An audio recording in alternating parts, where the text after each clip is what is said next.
national values and principles on public service and financial management under our Constitution, in particular Articles 10 and 232. I think the accountability committees, the PIC and PACs, in their reports should clearly emphasize this nexus between breach of these values and criminal liability, so that those public servants who don't use public resources prudently or conspire to have abuse of resources are actually held accountable.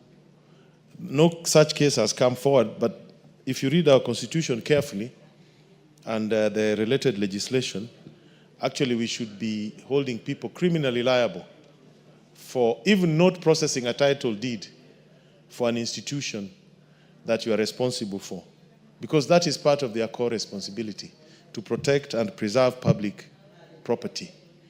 So instead of complaining and always giving these crooks a free pass, I think in future the reports should single out the individuals who have neglected or derelicted from their duties, so that we can hold them liable. Second point I would like to emphasize is on parliamentary powers and privileges, in particular Section 23.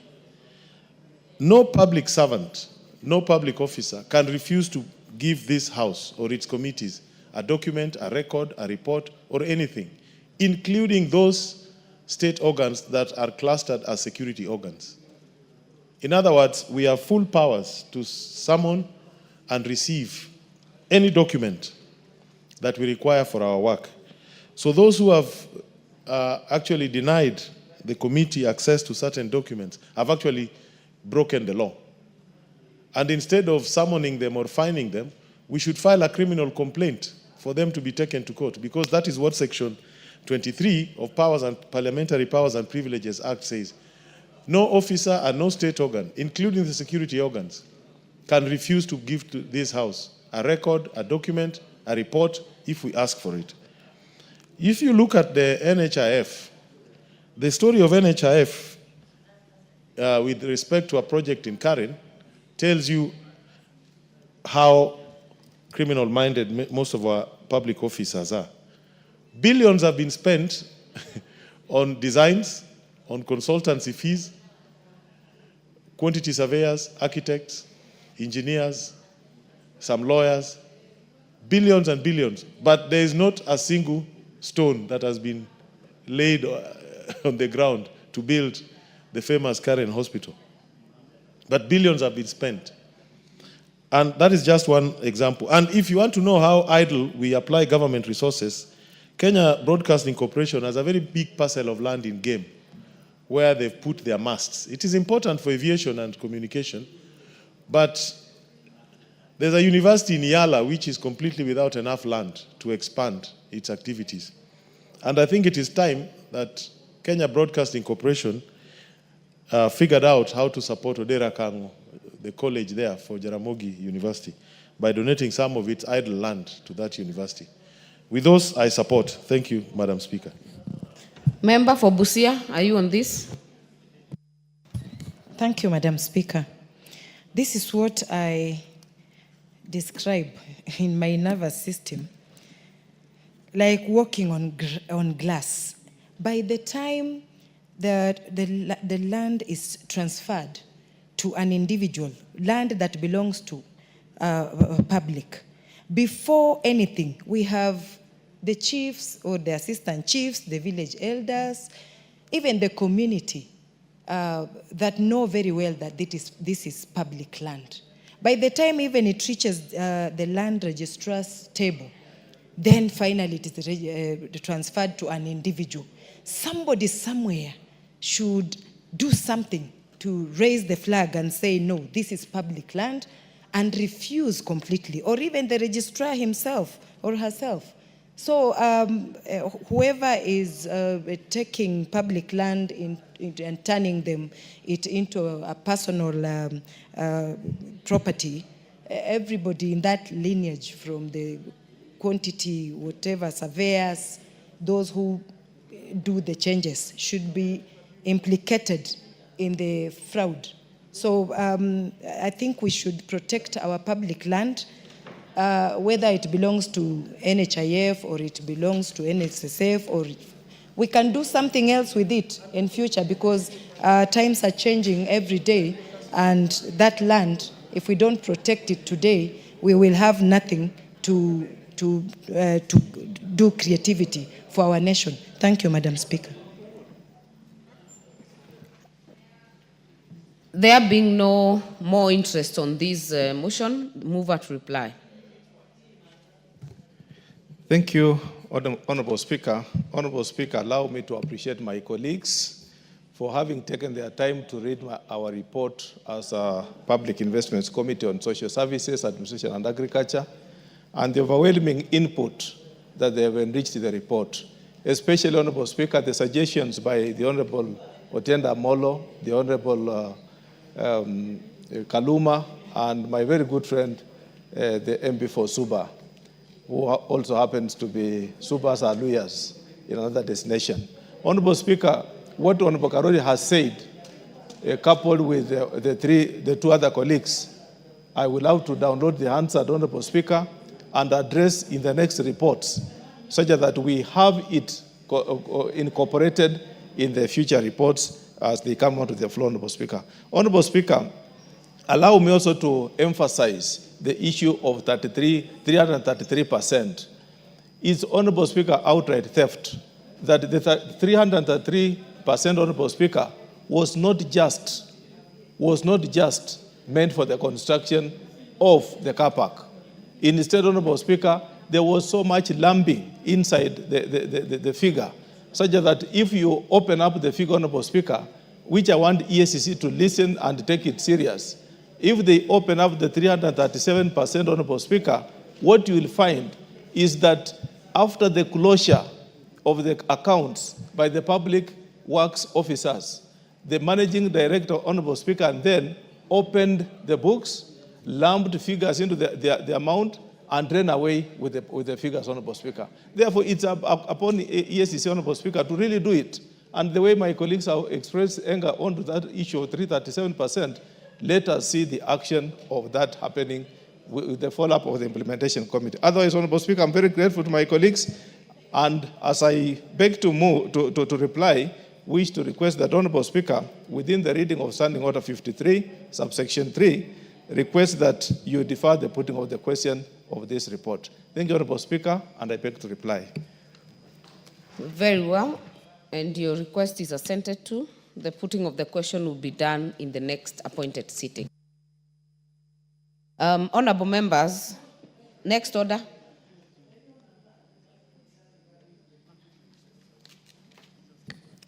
Order number 10, the privatization bill, National Assembly Bill number 36 of 2025, second reading.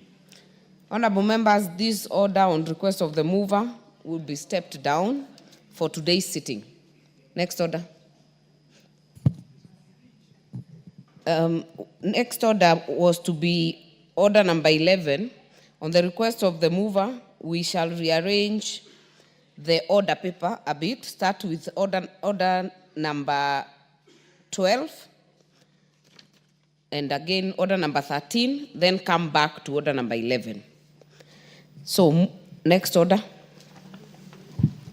Order number 12, motion, consideration of the 6th report on the examination of financial statements of selected state corporations. Chairperson, Public Investments Committee on Social Services, Administration and Agriculture. Is it Honorable Wangwe? But being moved by member for Saboti. Yes. If I got it right. Yeah, yes. Yes. Honorable Caleb. Yes, thank you, Madam Speaker. And thank you, Chairman, for giving me the opportunity to move the report on your behalf. Madam Speaker, the Public Investments Committee on Social Services, Administration and Agriculture is one of the 6 watchdog committees in this 13th Parliament that examines reports of the Auditor General laid before the National Assembly to ensure efficiency and effectiveness in the use of public resources. So therefore, the committee is established under the National Assembly Standing Order. Honorable Caleb, maybe your chair didn't guide you on the procedure. Yes. Kindly move the motion as is on the order paper, then go to the details. Okay, sorry. So I beg to move the following motion: the sixth report of the Public Investments Committee on the Social Services, Administration, and Agriculture on the consideration of the Auditor General's reports on the financial statements of selected state corporations, on the adoption of the Auditor General's reports on the financial statements of 4 state corporations. Honorable Caleb, kindly read the motion that this House adopts the way it is on the order paper for the record. Yes, that... the way it is. Do you have the order paper? I do not have, but I can quickly... Kindly give him the hard copy of the order paper.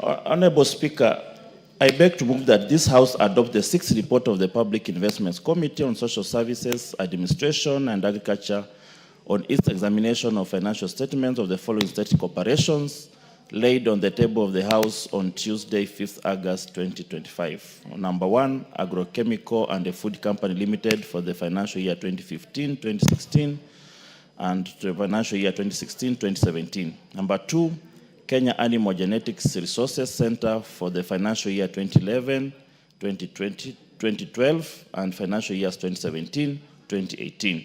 Number 3, Moi Teaching and Referral Hospital for the financial year 2015, 2016 to the financial year 2016, 2017. And number 4, Public Benefit Organization Regulatory Authority, which is formerly the NGO Coordination Board for the financial year 1992, 1993 to 2006, 2007.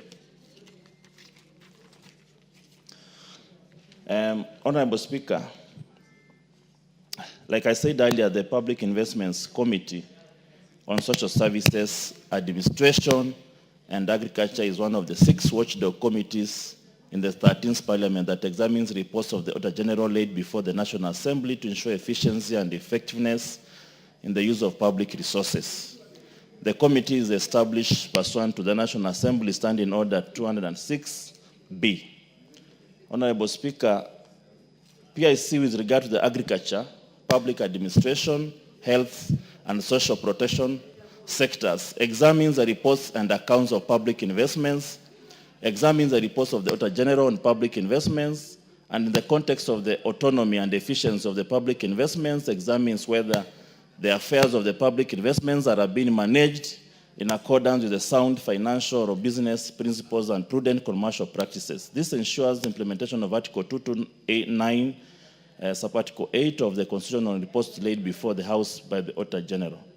The 6th report of the Public Investments Committee on the Social Services, Administration, and Agriculture contains the committee's examination of the following 4 state corporations. The first one is Agrochemical and the Food Company Limited for financial year ending June 30th, 2016 to the financial year ending June 30th, 2017.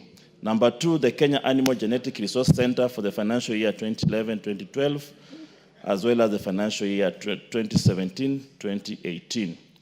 And Moi Teaching and Referral Hospital for financial year 2015-2016 to financial year 2016-2017. And finally, the Public Benefit Organization Regulatory Authority, which is formerly the NGO Coordination Board for the financial year 1992, 1993, and the financial years 2006, 2007. Honorable Speaker, in these examinations and the scrutiny of the audited financial statements of the various state corporations, the committee's primary approach was to elicit background information as to why particular causes of financial and management actions were or were not taken. This was done with the relevant laws in mind, including the Constitution, the Public Finance Management Act 2012 and the regulations thereto, the Public Audit Act 2015, the State Corporations Act, and the Public Procurement and Asset Disposal Act 2015. The committee, in considering the audited accounts of the state corporations, was guided by the Constitution of Kenya, as well as the following statutes and regulations. The first is the Public Finance Management Act of 2012, the Public Audit Act of 2015, the State Corporations Act of 1986, the Public Procurement and Assets Disposal Act of 2015, the National Assembly Standing Orders, and finally the National Assembly Powers and the Privileges Act of 2017. I will go into the general observations and the recommendations of those 4 states corporations, and later on I'll also look at a few specifics in regard to each and every corporations. So, Madam Speaker, generally, the committee observes a number of issues in relation to possession and ownership documents, especially on land and the buildings. The first observation is that the committee observed and noted with concern several public entities do not have title deeds, just like we've noted in the previous 5th report, and the members have deliberated on it extensively. Some of these lands have either been grabbed or encroached into denying the institution's chances of utilizing the parcels of land for the services of the public. Such cases were noted in Kenya Animal Genetic Resource Center, which had 7 parcels of land with a total acreage of 168.08 hectares that were valued, and the center did not possess title deeds for the parcels. Similarly, Madam Speaker, Moi Teaching and Referral Hospital has a land where Uasin Gishu Memorial Hospital is situated, which has been subject to a court case between the hospital and the former directors for over 6 years. So, what are some of the recommendations to this? First, the committee recommends that within 3 months upon adoption of this report, the accounting officer erstwhile for the respective state corporations should liaise with the principal secretaries for the respective state departments in line ministries and the National Land Commission to fast-track the process of acquiring the title deeds, to resolve the ownership disputes and ensure legal actions are taken against private individuals who have illegally acquired public land.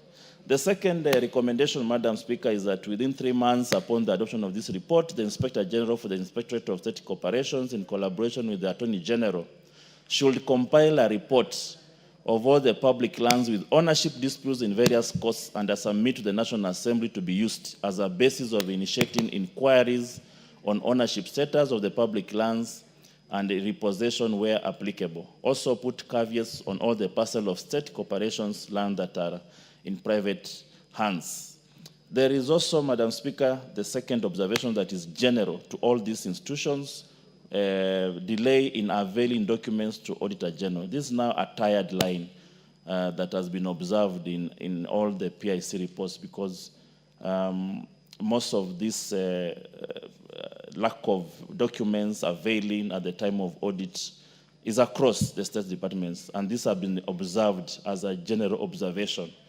And in this case, Madam Speaker, the committee also observed that some accounting officers did not avail complete and reconciled financial and accounting records, as well as the documentations in time for audit review and verification during the audit exercise, leading to unnecessary queries. These are some of the queries that could have been avoided in our view if these documents were availed. This is, however, Madam Speaker, is contrary to the provisions of Article 226 of the Constitution and the Section 68(2) of the Public Finance Management Act 2012, which requires that the financial and the accounting records that are presented within 3 months after the close of the financial year. Section 62 of the Public Audit Act of 2015 obligates accounting officers to provide the required documents for the audit failure to which they may be sanctioned.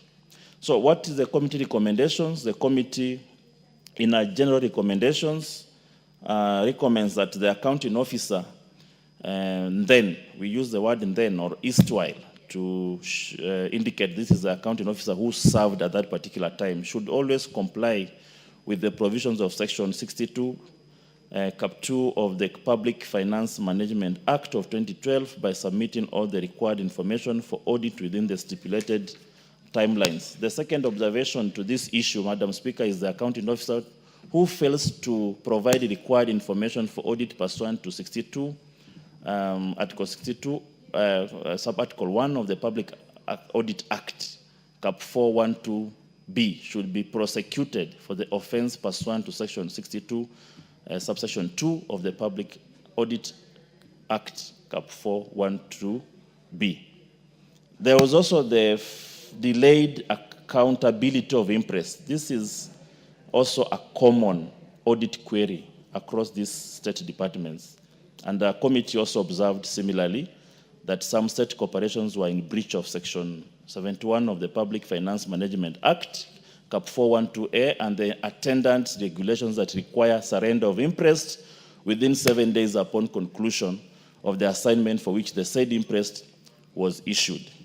What is the committee recommendations? The committee, under the guidance of Chair, recommended that the accounting officers should ensure that interest advanced to officers is surrendered within the stipulated period of 7 days after return to the workstation in accordance with the Section 93 of the Public Finance Management, which is the National Government Regulations 2015. The second recommendation, Madam Speaker, is that within 3 months of the adoption of this report, the accounting officers who will have failed to take necessary steps to ensure that all outstanding interest within their jurisdictions are recovered from the due date should be surcharged the full amount due. And lastly, the accounting officer should submit a status report with evidence of recovery to the Auditor General for audit and reporting. Now, Madam Speaker, we look at the specifics on the observations as well as recommendation in each one of the 4 state departments briefly. And I'll start with one of the common audit queries that were raised during the committee sittings. One is a going concern. The committee heard that although the company made, that is in respect to agrochemical and the food company limited, the financial year 2015 and the 2017. First, the committee heard that although the company made a profit of 227,711,344, which one of the key observations was concerned that the company has been paying management fee, and in particular, it paid 30,207,376 Kenya shillings to Meta Group in the year ended 30th June. 2016 as management fees for having seconded a chief executive officer. This was despite the fact that the company reported negative working capital of 7,112,908,196 Kenya shillings as at 30th June 2016, and a net loss of 227,711,344 Kenya shillings.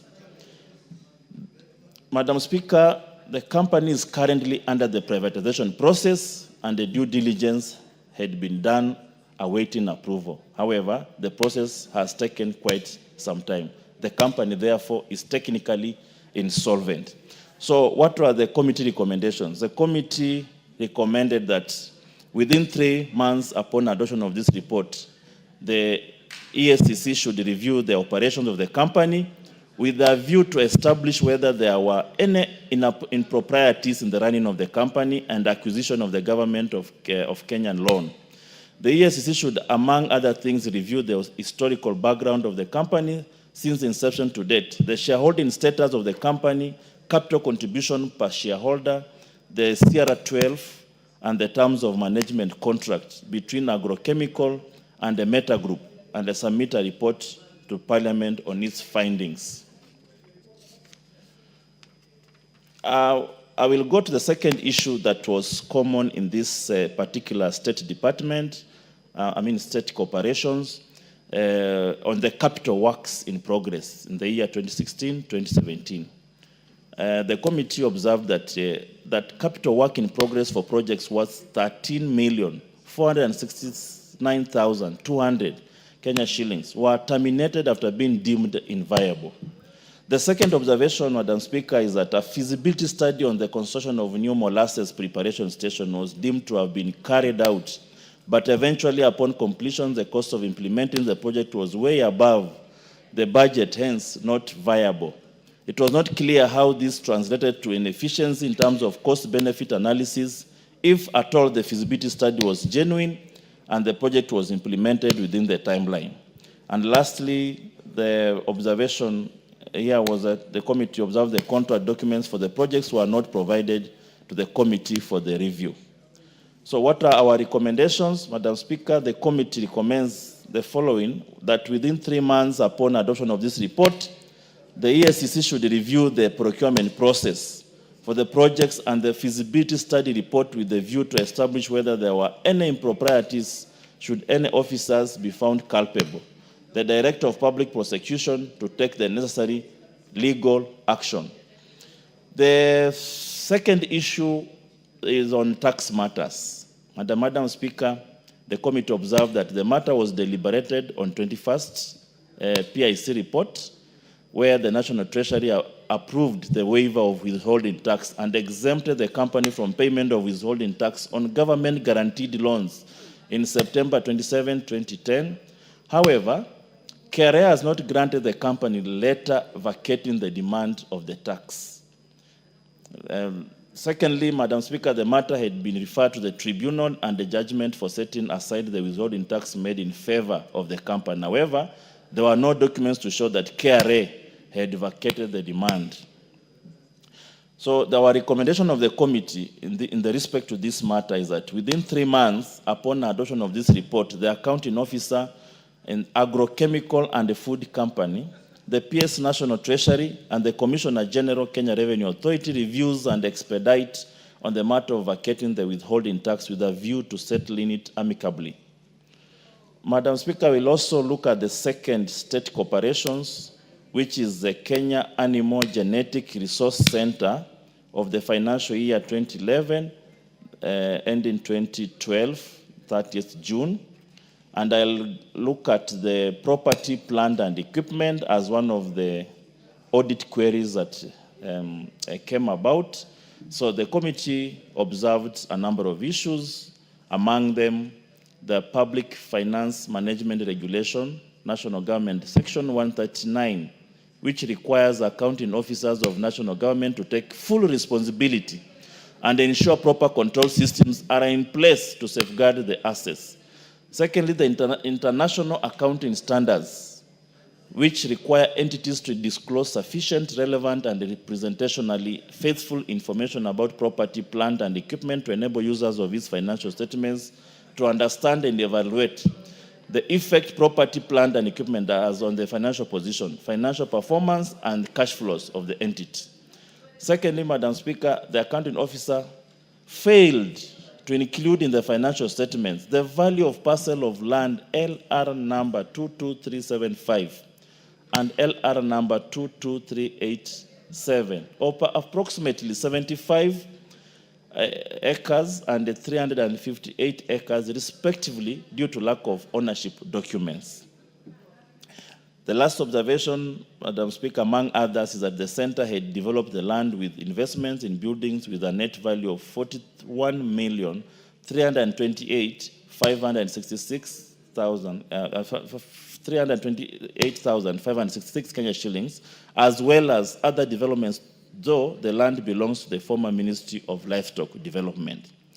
What was the committee observation to this query is that the committee observed, the committee recommendation to the above observation is that the committee recommends that the council reprimands, the committee reprimands the then accounting officer for failure to adhere to the relevant laws and the standards guiding on presentation of property, plant, and equipment, such as Public Finance Management, National Government Regulations 2015, and International Public Sector Accounting Standards.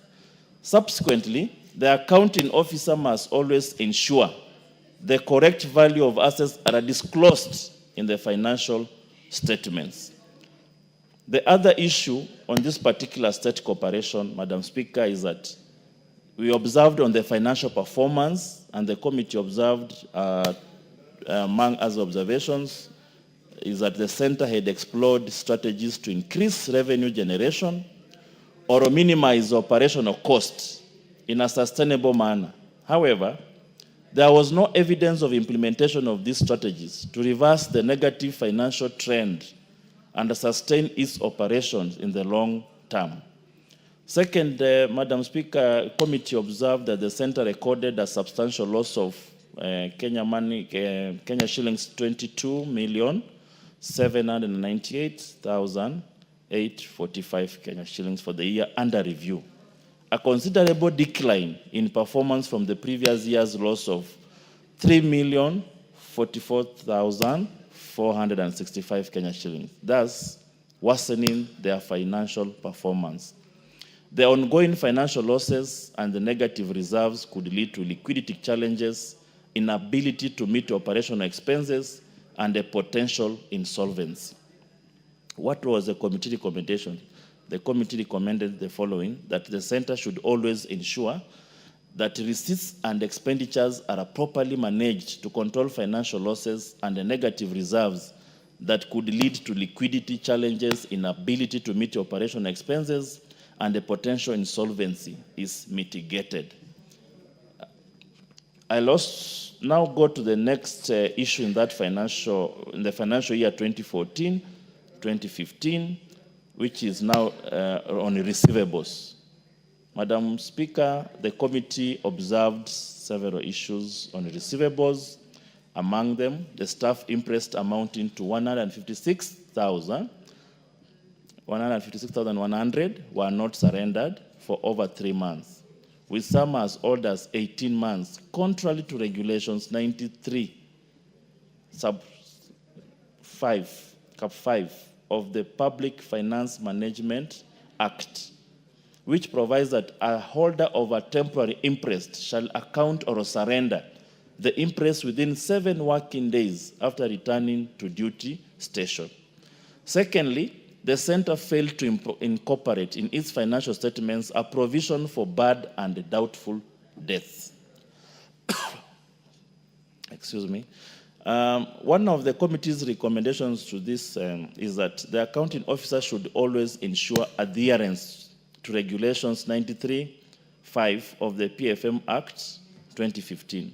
Secondly, the accounting officer should always provide for bad and doubtful debts in their financial statements.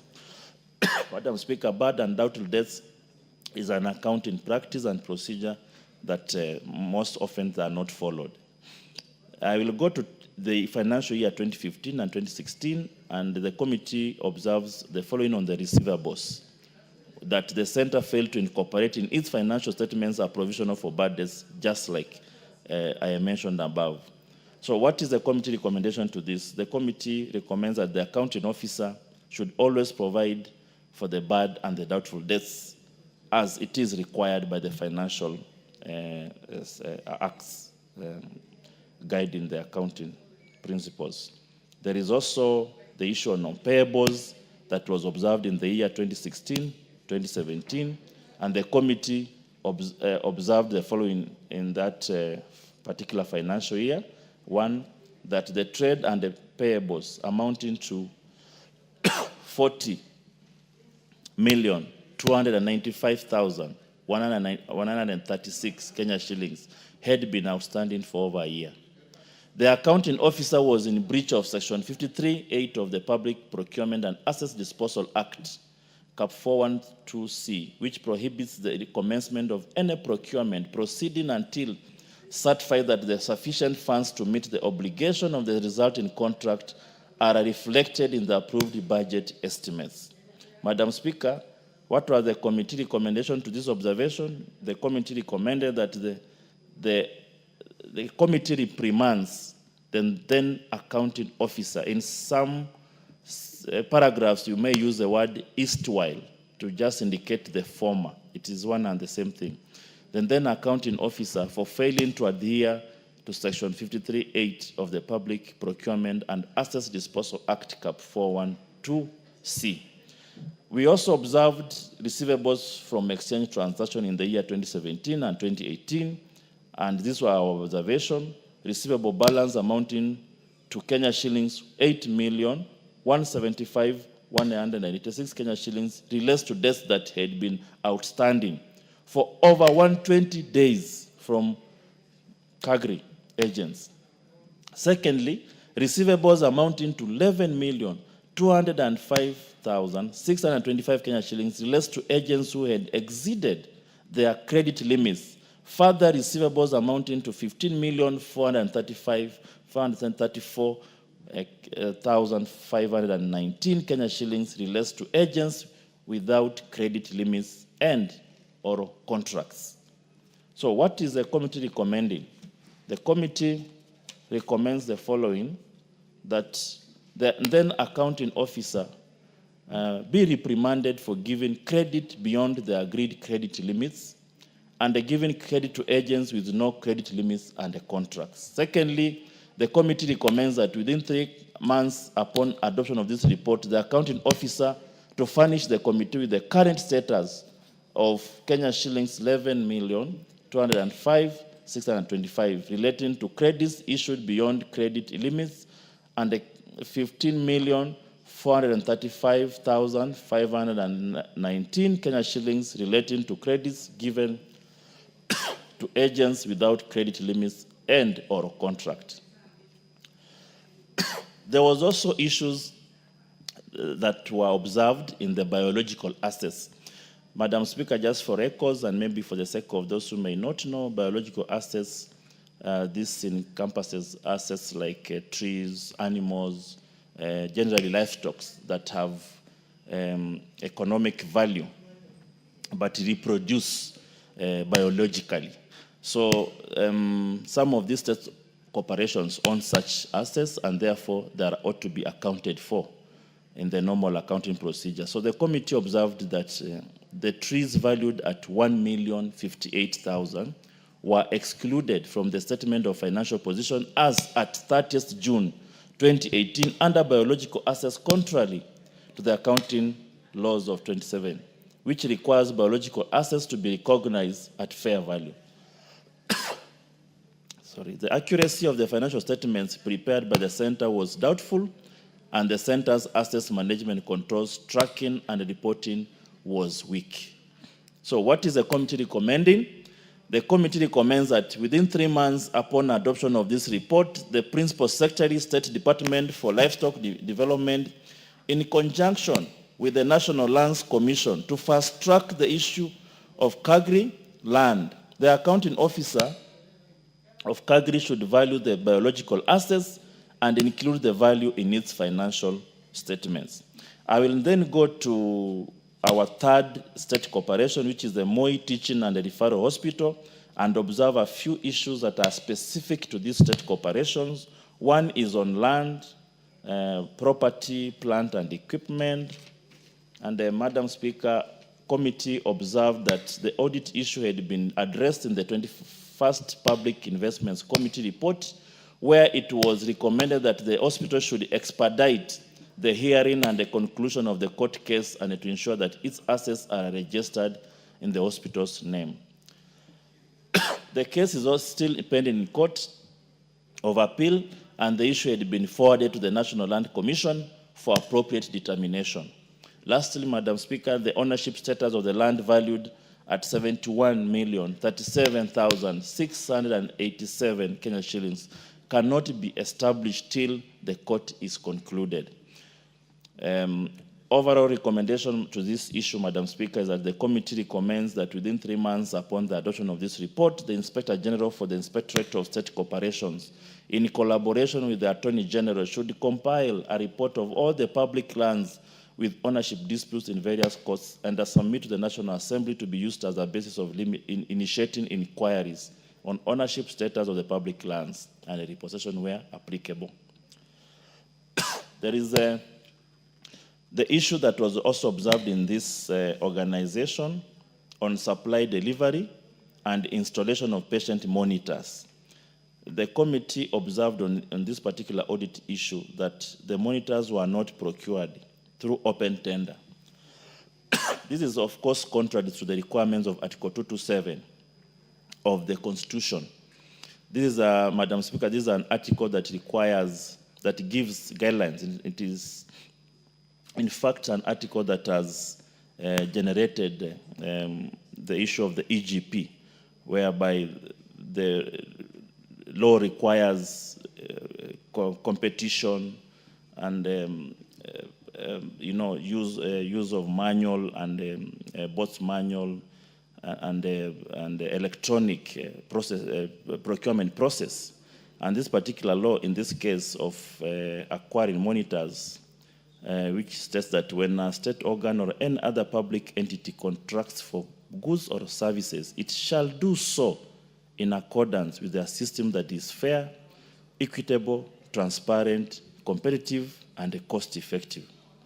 This is in conjunction as well as with Section 91 of the Public Procurement and Assets Disposal Act 2015, Cap 412C, which requires open tendering shall be preferred procurement method for procurement of goods, works, and services.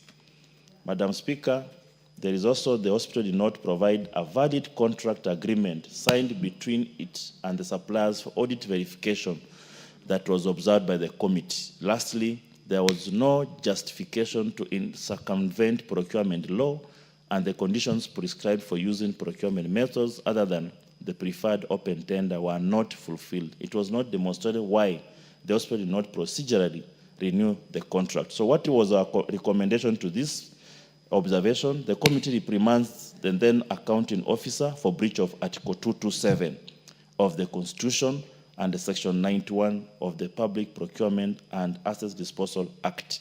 Madam Speaker, breach of the requisite accounting laws is a serious offense, and that's why the committee gave this particular recommendation so that to curb this particular accounting menace.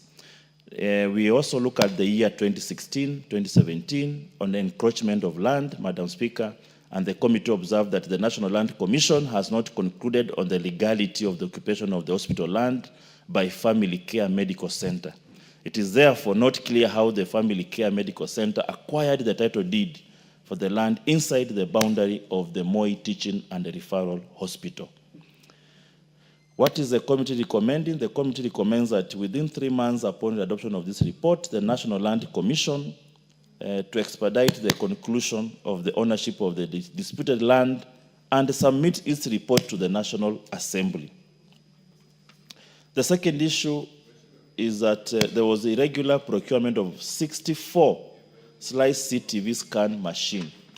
And the committee observed that the management issued the local purchase order with value of more than the contract sum by 30,986 US dollars, which led to an overpayment and loss of public funds.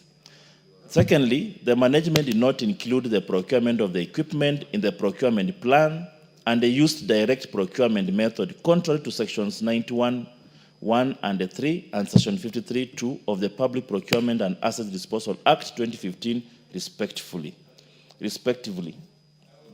Thirdly, Madam Speaker, is that the value report of a technical expert for the CT scan machine indicated a value of 100,286 US dollars, which is an equivalent of 10,300,000 Kenya shillings, while contract documents indicate a value of 85,000 USD, which is an equivalent of 8.730018 million Kenya shillings, resulting in the unexplained difference of 15,286 and 0.15 US dollars, which is an equivalent of 1,569,981.50 Kenya shillings. This contravenes the provision of section 164(3) of the Public Procurement and Asset Disposal Act 2015.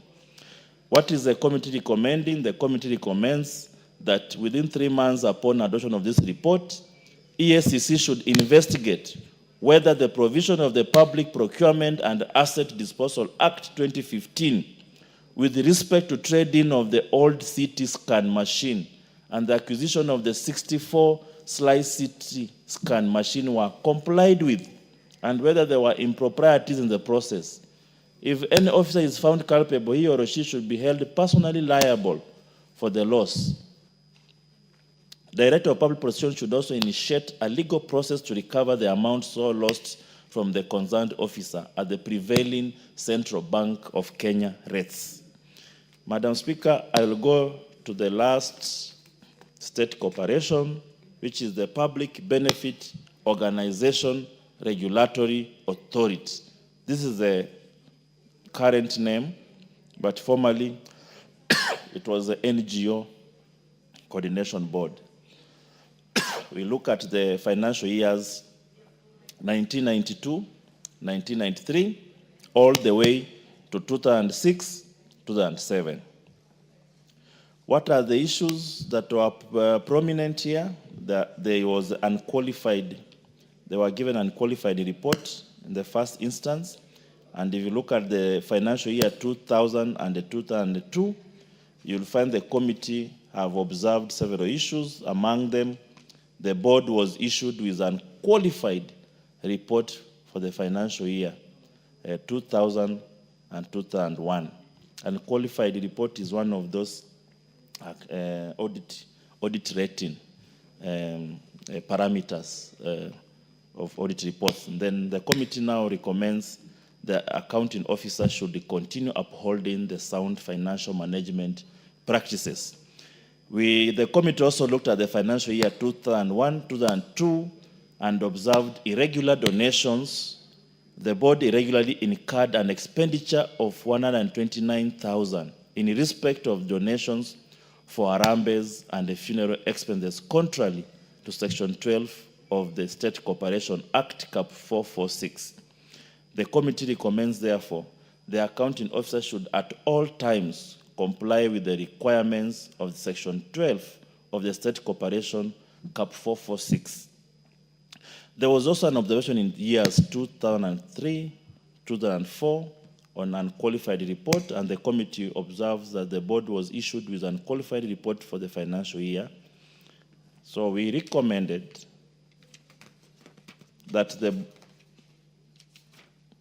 accounting officer should continue upholding sound financial management practices.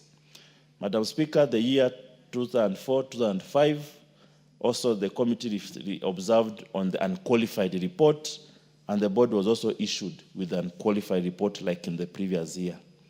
The recommendation is the same. The accounting officer should, of course, at all times uphold sound financial management practices. We also looked at the financial year 2005, 2006. On the same was also observed and qualified report, and basically the committee also gave the same recommendation, the same observation. The accounting officer should continue upholding sound financial management practices. There was also audit issues in years 2006 and 2007 on the same unqualified report, and observation, Madam Speaker, was the same, that the accounting officer should continue upholding sound financial management practices. Madam Speaker, as I conclude, is that you look at these 4 state departments juxtaposed by the previous report that has been deliberated on by these members of this great parliament, that there are issues that are the same. On land issue, title deed, that all these public institutions have a problem on acquisition and ownership of title deeds that is running many years, since time immemorial, since inception of this institution. And Madam Speaker, this parliament in its wisdom saw that we should not have one public investments committee, and ensure that we have 3 public investments committee, one to look at the education and administration, the other one to look at energy and the commercial, and the other one to look at agriculture and the social services.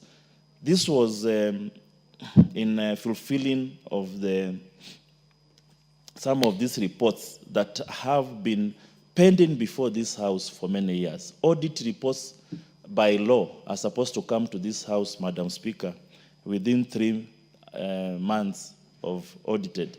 The audit process, the audit cycle itself, gives the Office of the Auditor General timeline between June and December, 6 months to do the audit, and give that audit report to Parliament, and the Parliament is supposed to process these audit reports and give a report within 3 months. Madam Speaker, if you look at that timeline, when the audit report is supposed to have come to this Parliament in December, when the Parliament is even on recess, and in January we are still in recess, basically you have only 1 month to have looked at these audit reports of almost 200 and 300 state corporations. It is practically impossible.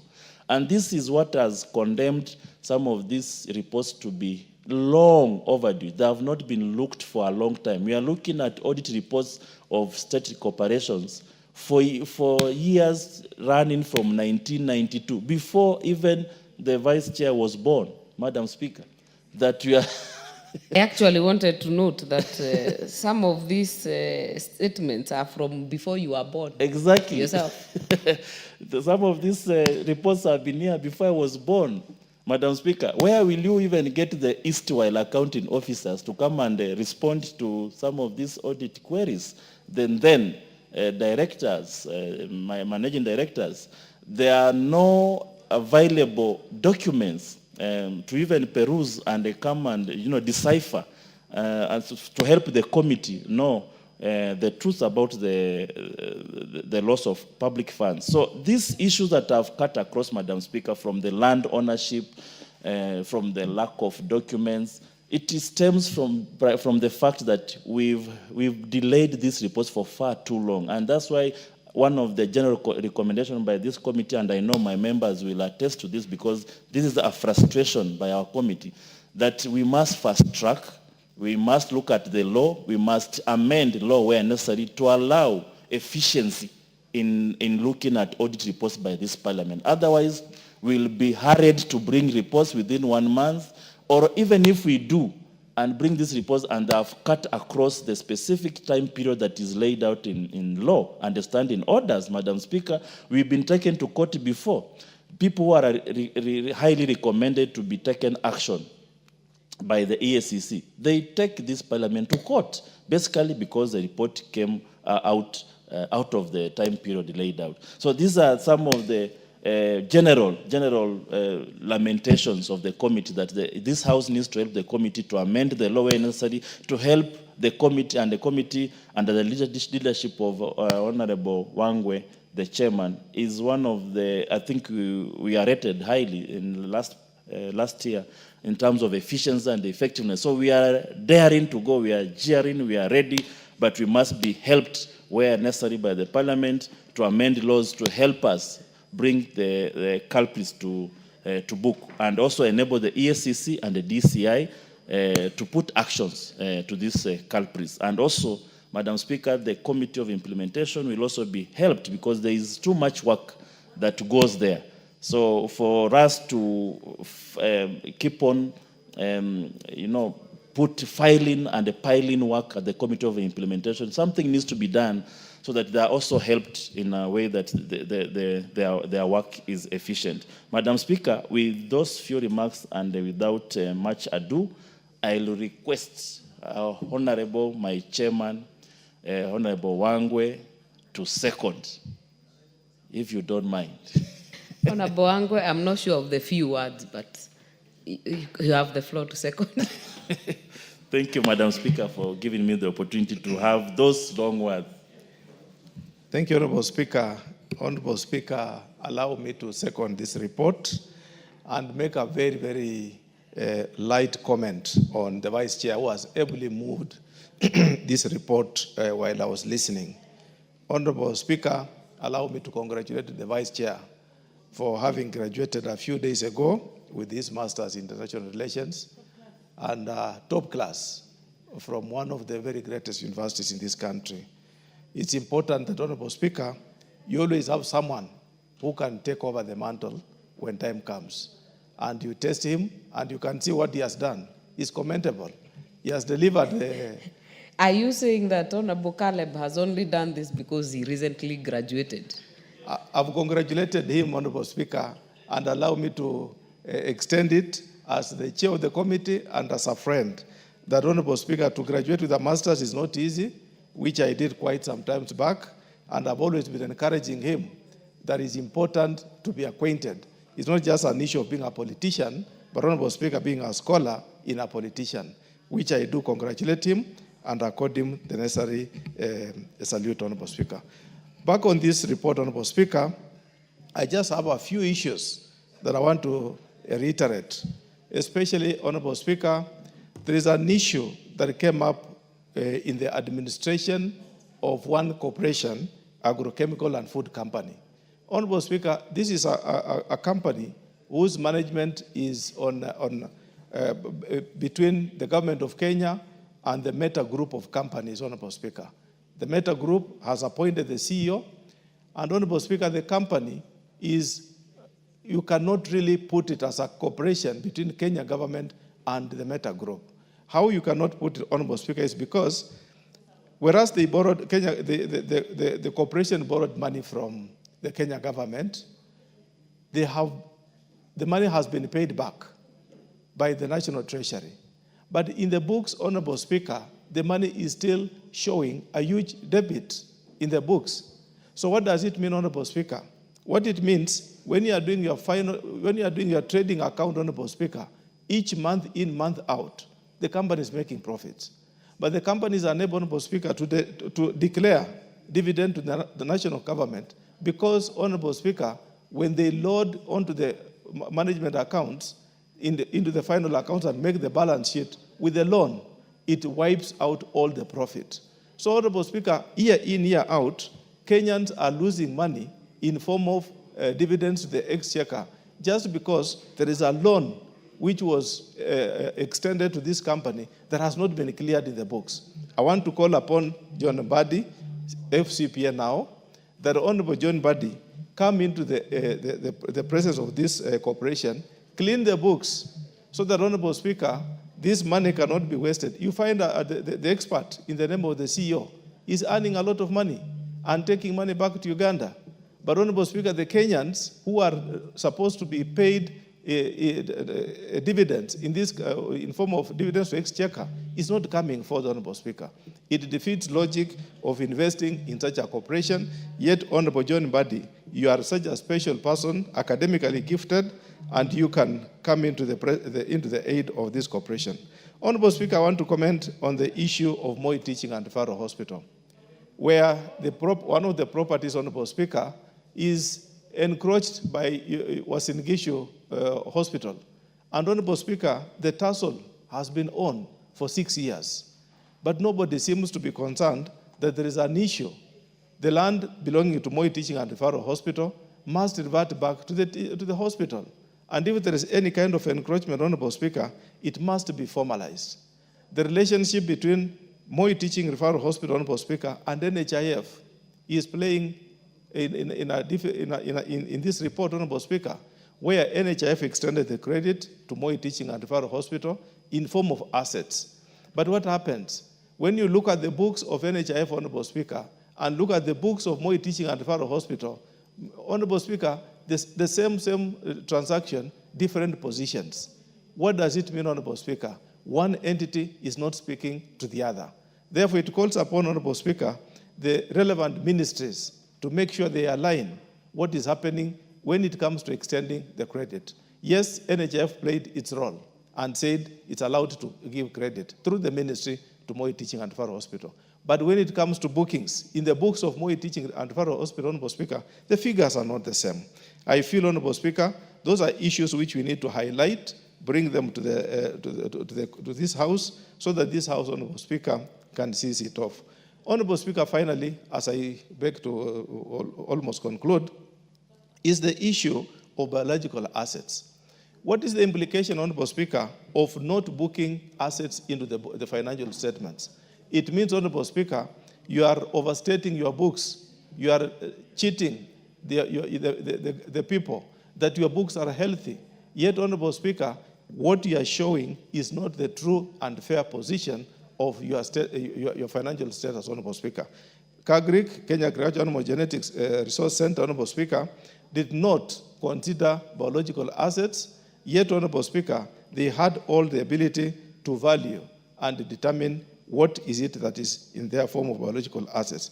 What happens, Honorable Speaker, many a times, the CEOs and the chairs of the boards end up harvesting those trees, Honorable Speaker. Then you cannot show what happened with the process of those trees, because from the word go, they were not booked into the books of the accounts of that corporation. Therefore, Honorable Speaker, with those highlights, we wish to request that let observation in terms of, let all corporations insist and have their books of accounts declared properly. Finally, Honorable Speaker, there is an issue on tax matters, especially, Honorable Speaker, where KRA has already been cleared to waive off taxes from a certain corporation. But for a reason or so, Honorable Speaker, it is adamant.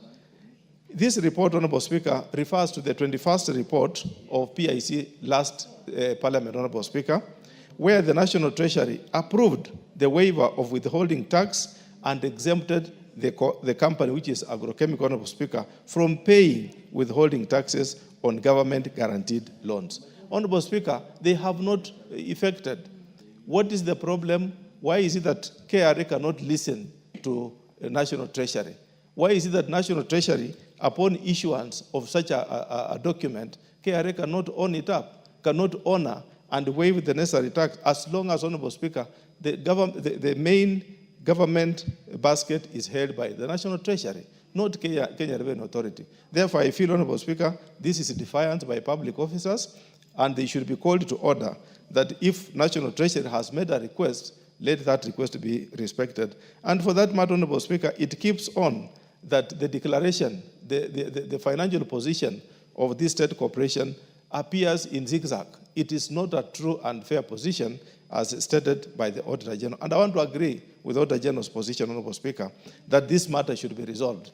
And this House, Honorable Speaker, upon approving this recommendation and the Committee on Implementation following it up, it should now take it upon that National Treasury and KRA must conclusively conclude this matter so that our corporations are free from any undue tax obligations. Otherwise, I appreciate, Honorable Speaker. I want to thank you for giving me the opportunity. Honorable Speaker. And with me, I have so many of my members, some who might not have the card but want to shed more light. I wish to invite them to contribute. Thank you, Madam Speaker. I beg to second. Very well. Honorable members, I therefore propose that this House adopts the 6th report of the Public Investments Committee on Social Services, Administration and Agriculture on its examination of financial statements for the following corporations laid on the table of the House on Tuesday, 5th August 2025. Number 1, Agrochemical and Food Company Limited,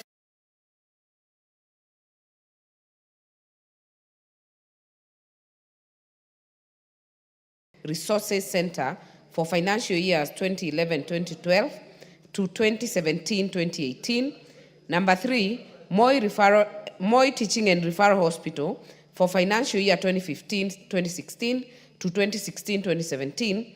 And finally, the Public Benefit Organization Regulatory Authority, formerly NGO Coordination Board, for financial year 1992-1993 to 2006-2007. Member for Turkana East, Honorable Nicholas Gikolong. Thank you, Madam Speaker, for giving me this chance to contribute to this report from my committee of PIC. Madam Speaker, I just want to start by saying congratulate to my colleague, my vice chair, for what he has achieved in his life, career. Madam Speaker, much has been said about this report. And as you look on the entire report from all the processal bodies, which you are forwarded by the Auditor General to our committee, Madam Speaker, you can see there is a need for this House to have some laws to guide the implementation of the activities of this organization when it comes to the matters of money, on the issue of utilities they have, and all the issues affecting these parasocial bodies. Madam Speaker, there are some things which are, according to the report from the witness, which came before our committee on the running of this organization, parasocials.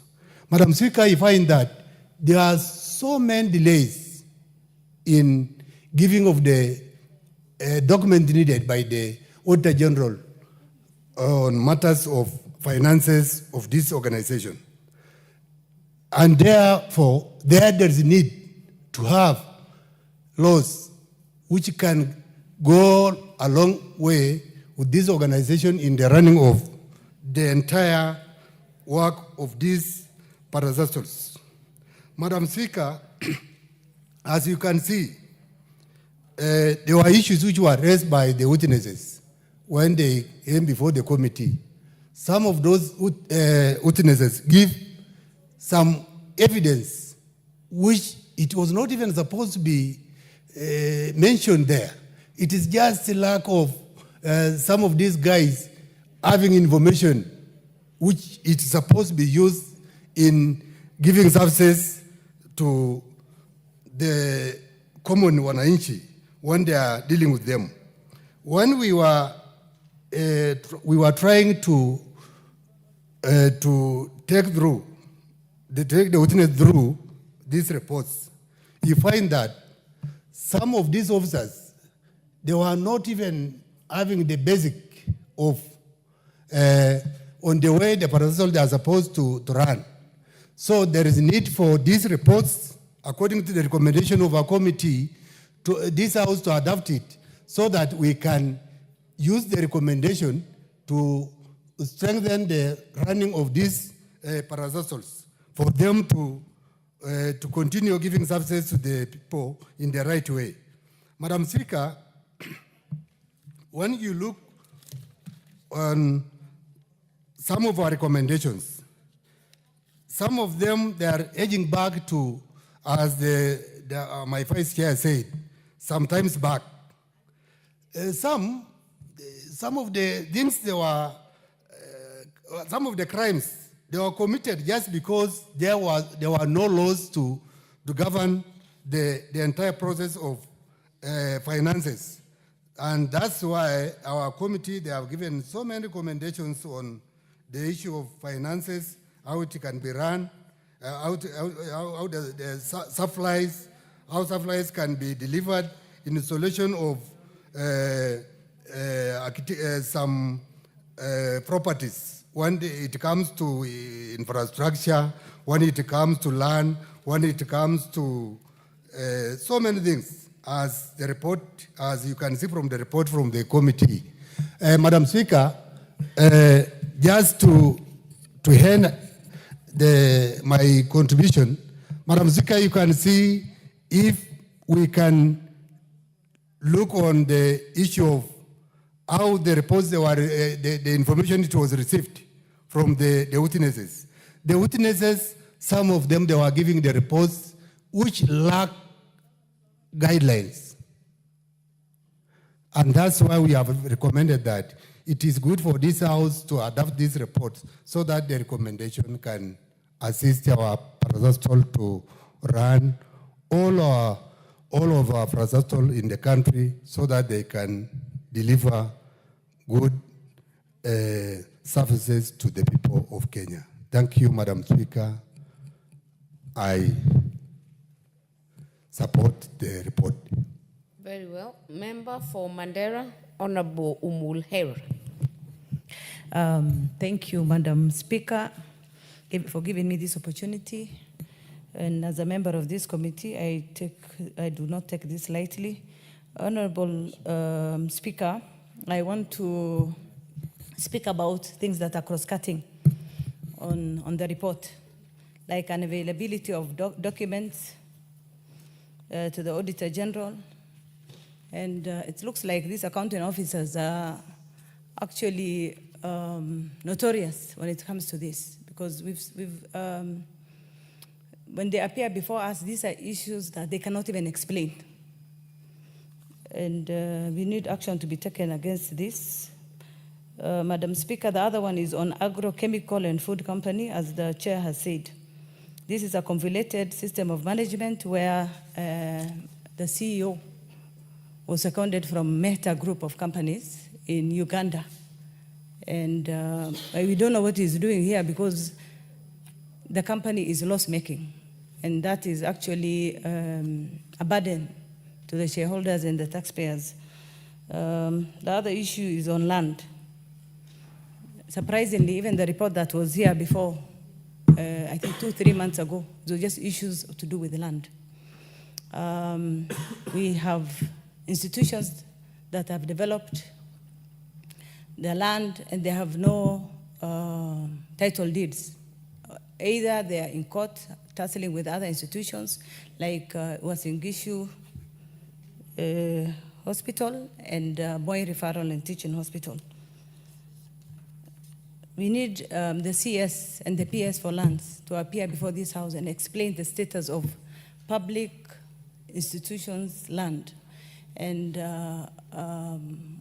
what they're doing about it. Because I think there are things that we do not understand here. Either we have people working with land grabbers or people who are interested in this. These are things that we need to really, really take seriously. We have College of Insurance in South Sea, Madam Speaker. Unfortunately, the land has been grabbed and private developers are developing it. Where we thought government institutions are protected by the people who have been tasked to do that. Thank you, Madam Speaker, for the opportunity. Member for Busia.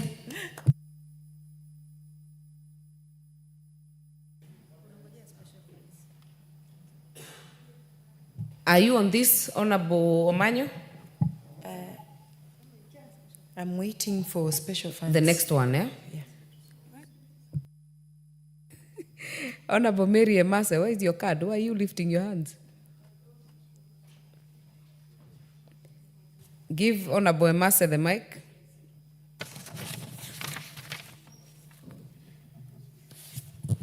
Thank you, Honorable Speaker. Unfortunately, today I seem to have misplaced my card, but I wanted to contribute to this motion if I have the mic. Honorable Speaker, I just want to add my voice in support of the recommendations by the Committee on Implementation. And I want to touch on a few areas. One of them, Honorable Speaker, is on land. This issue of land is cross-cutting and it's affecting so many parastatals and government institutions. You find most of the organizations do not have ownership documents for the land. And I'm really surprised that KBC has 32 parcels with no title deeds. And this, like I said, cuts across, is mirrored in so many other institutions. And what I like about the recommendation is that the committee is proposing that the Minister for Lands to put a caveat on all those parcels of land that do not have title deeds. Because the lack of title deeds or ownership documents has been the appetite for land grabbing. This has encouraged land grabbing for this government land because there's no title deed. And also, I like the recommendation that all government land to be the titles be done in the name of National Treasury to hold the trust for these lands for government. And also on imprest, we look at so many other audit reports for many of these government institutions, even MDS. You'll find that there is a lot of, many officers are given imprest and there are no surrenders within the stipulated period as backup 412 of the PFM, 412A of the PFM, that demands that you should surrender imprest within the 7 days from the day it has been issued. And what is surprising is that you will find an officer has been given imprest repeatedly, yet this officer has not surrendered the previous imprest. And therefore the recommendation by the committee that if such cases persist or continue to happen, then the accounting officer be surcharged. That is commendable coming from the committee. And Honorable Speaker, also on the issue of land or litigation on land, cases are taking too long.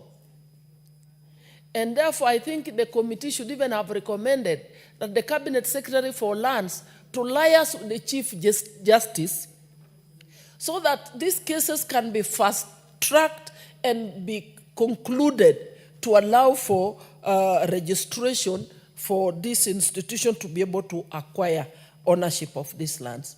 Thank you, Honorable Speaker.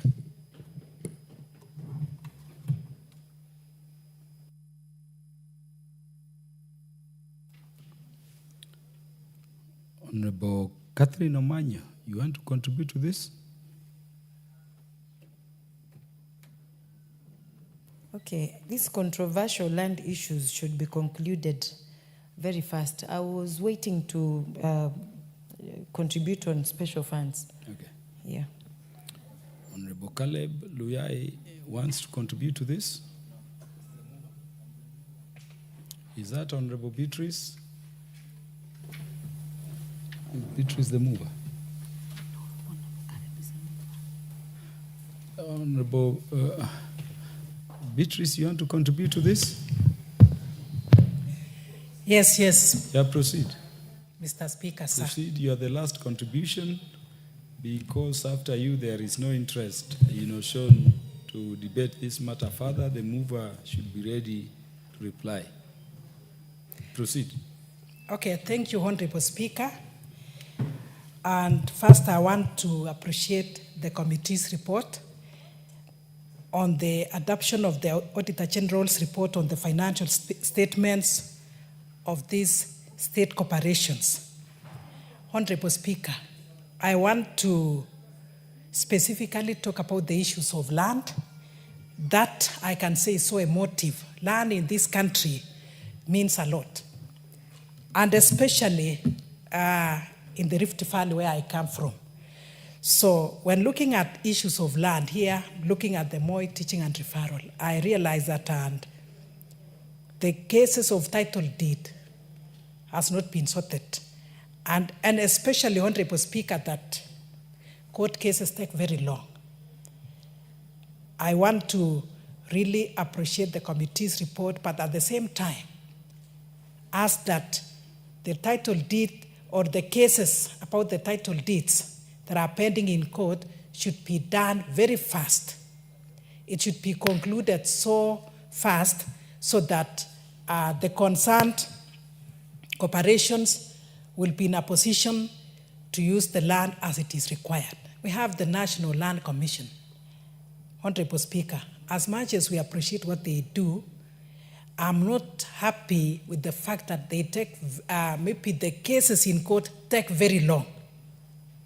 And when these cases take long time, even the people concerned have issues with it, and land cannot be used effectively. So I would appreciate that the cases be concluded as fast as possible. Secondly, Honorable Speaker, I'm also looking at, in most of these corporations, where when money is taken, then before documentation is returned, another amount is given out. Honorable Speaker, I don't understand why such a thing should be done.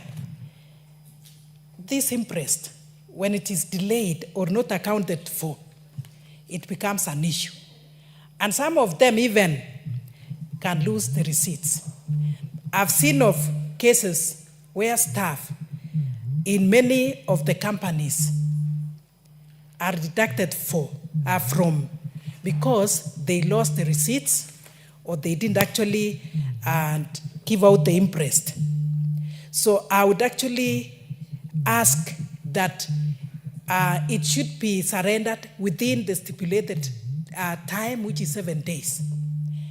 There is that laxity with the concerned people.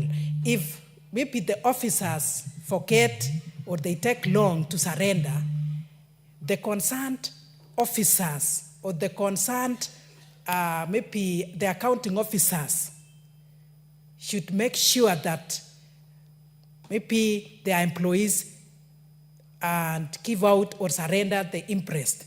This is one of the areas that affect many officers, because I would imagine, Honorable Speaker, somebody earning very little and then the interest, or they didn't return the interest, or they didn't actually surrender. Within no time, a lot of money is deducted from them. It brings issues to the family, and especially if this is a man, Honorable Speaker. The wife is waiting for that money at home, the children are waiting, and then sometimes they don't understand. They may imagine that maybe this guy has given out or has used this money in other areas, yet it has been deducted. And some are, as I've said, Honorable Speaker, they will continue to borrow from other areas to pay for the interest, and it becomes a social issue. So, Honorable Speaker, much should be done in line with this. Otherwise, I want to appreciate this committee and wish that these recommendations, wherever it is supposed to be implemented, the recommendations now, when it is to be implemented, it should be implemented to the latter. Thank you, Honorable Speaker. The Honorable Caleb Luyai will now reply. Yeah. Thank you, Honorable Speaker. Honorable Speaker, first of all, I want to really appreciate the members who have contributed to this motion led by my chairman here, Honorable Wangwe, for contributing and seconding, and also Honorable Mary Master, Honorable Manyo, Honorable Kasim, Honorable Nicholas, and the many others who have really augmented the voice of the committee on these 4 state corporations. Honorable Speaker, just in summing up all that they have said, this issue of land is so pronounced in most audit reports from the public institutions, which, Honorable Speaker, I think this should be the last time we are just talking about audit, land-related audit issues. When we have National Land Commission, we have the Ministry of Lands that should work in collaboration with public institutions, that if public institutions are crying on ownership of land, what about the normal citizen? This is an issue that needs to be solved by the National Lands Commission once and for all. We should rub off this issue from our audit reports, because then it beats logic why we have public institutions and other public institutions are also. Honorable Speaker, the issue of failure to adhere to the standard accounting procedures is common, and we wonder whether we have competent accounting officers, or is just mere reluctance or an avenue to evade procedures and therefore use avenues to commit financial crimes. This is very pronounced in our audit reports, Honorable Speaker. And the last also, Speaker, that something that is also very common is provision, whether intended or otherwise, provision on doubtful debt. It looks like it's also an avenue where public officers mandated in this area, they use this accounting area as a way of siphoning money in pretense that either we have not provided for it or they provide for the doubtful debts and the bad debts irregularly. Honorable Speaker, with those few remarks and having gratefully thanked the members who contributed to this motion greatly, I beg to reply and Speaker, I'm seeking your attention. Speaker, I beg to reply and request that pursuant to Standing Order 53, Cap 3, that you defer the putting of question.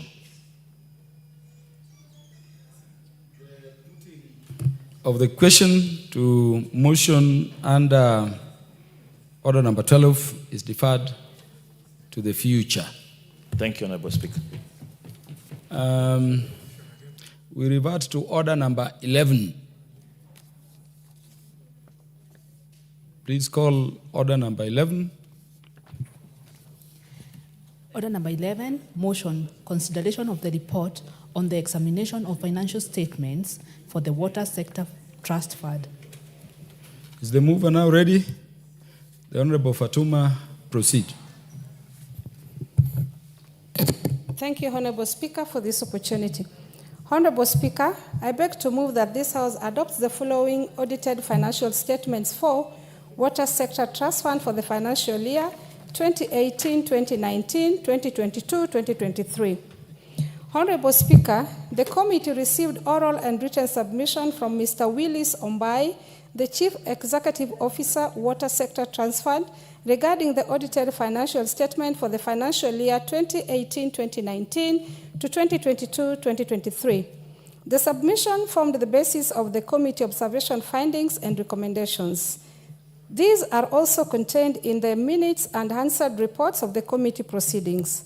Honorable Speaker, in preparing and developing this report, the committee relied on the constitutional and legal provision on the public finance management and other enabling legislations as the basis for inviting the accounting officer of the Water Trust Fund to respond to issues raised by the Auditor General, as well as the additional information submitted on the administration and performance of the fund, to come up with general recommendation geared towards effective management and operations of fund, as well as improved accountability and financial reporting. Honorable Speaker, during the examination of the audited reports, the committee made the following general observation, amongst others, which apply across the 5 financial years. The fund's errand register application did not have a password configuration in place that would allow administrators to implement a secure password policy as required by the organization's IT standards. The committee recommended that the accounting officer ensures that the errand register application has a password configuration in place to allow administrators to implement password policy in line with the organization IT policy.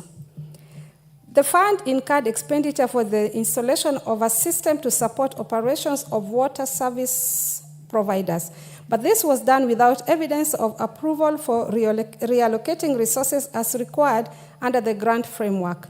The committee recommended that the management should provide a report to the Auditor General on the regularization of the expenditure and ensure strict compliance with financial management standards and applicable regulations. Consequently, the committee generally recommended to the accounting officer that the accounting officer should ensure that all applicable accounting and financial control system standards, laws, and procedures are followed in the preparation of the financial statement compliance with the Public Finance Management Act 2012. Order, Honorable Fatuma, mover of this particular motion. I'm sorry. I know you moved, but I'm being informed that you've not moved in the format required. So kindly move, then just continue the debate for the avoidance of doubt. I beg to move that the House adopts. Thank you, Honorable Speaker. I repeat it. Honorable Speaker, I beg to move to this House to adopt the following audited financial statements for Water Sector Trust Fund for the financial year 2018-2019 to 2022-2023. Order, Honorable Fatuma. Just read the motion as is. I beg to move that this House adopts the report of the... I know you want to recost it in our style as linguists from the lakeside, but in our procedure, just bear with those traditions and read as is. I beg to move that this House adopts the report of the Special Fund Accounts Committee on its consideration of. Then you continue to debate. Okay, thank you, Honorable Speaker. Honorable Speaker, I beg that this House adopts the report of the Special Funds Accounts Committee on its consideration of the audited accounts for Water Sector Trust Fund. Honorable Fatuma, I didn't hear move. Okay, Honorable Speaker, I beg to move that this House adopts the report of the... Honorable Fatuma is a linguist and he wants to avoid going by our format. Honorable Speaker, I've begged because severally. in substance, you are right. Honorable Speaker, I have honestly, this is my fourth time I'm begging again. I know. Honorable Speaker, I beg that this House adopts the report of the Special Funds Accounts Committee. Honorable Fatuma. Honorable Speaker, I beg... Sorry. Honorable Speaker, I beg to move that the House adopts the report of the Special Funds Accounts Committee on its consideration of the audited accounts for the Water Trust Fund for the financial year 2018-2019 to 2022-2023 laid on the table of the House on Tuesday, 29th July 2025. Thank you, Honorable Speaker. Did you take my notes?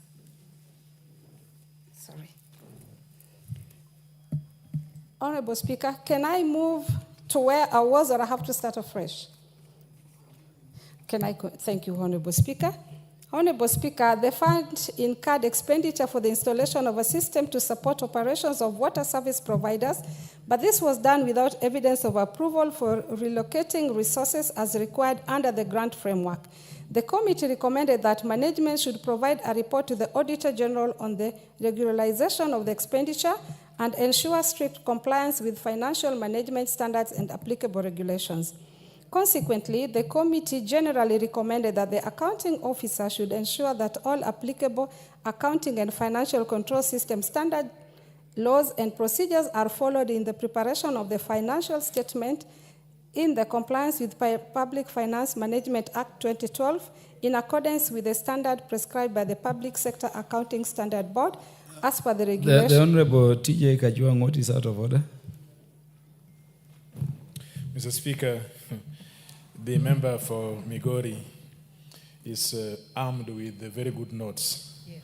And I wish and I see they are very relevant to the proceedings. But I think we are learning, and the House looks very cool today to learn. So those very good notes, is she able to turn them into an address without necessarily reading every word? So that next time we have a packed house, she's up to it and she's debating rather than reading. Thank you.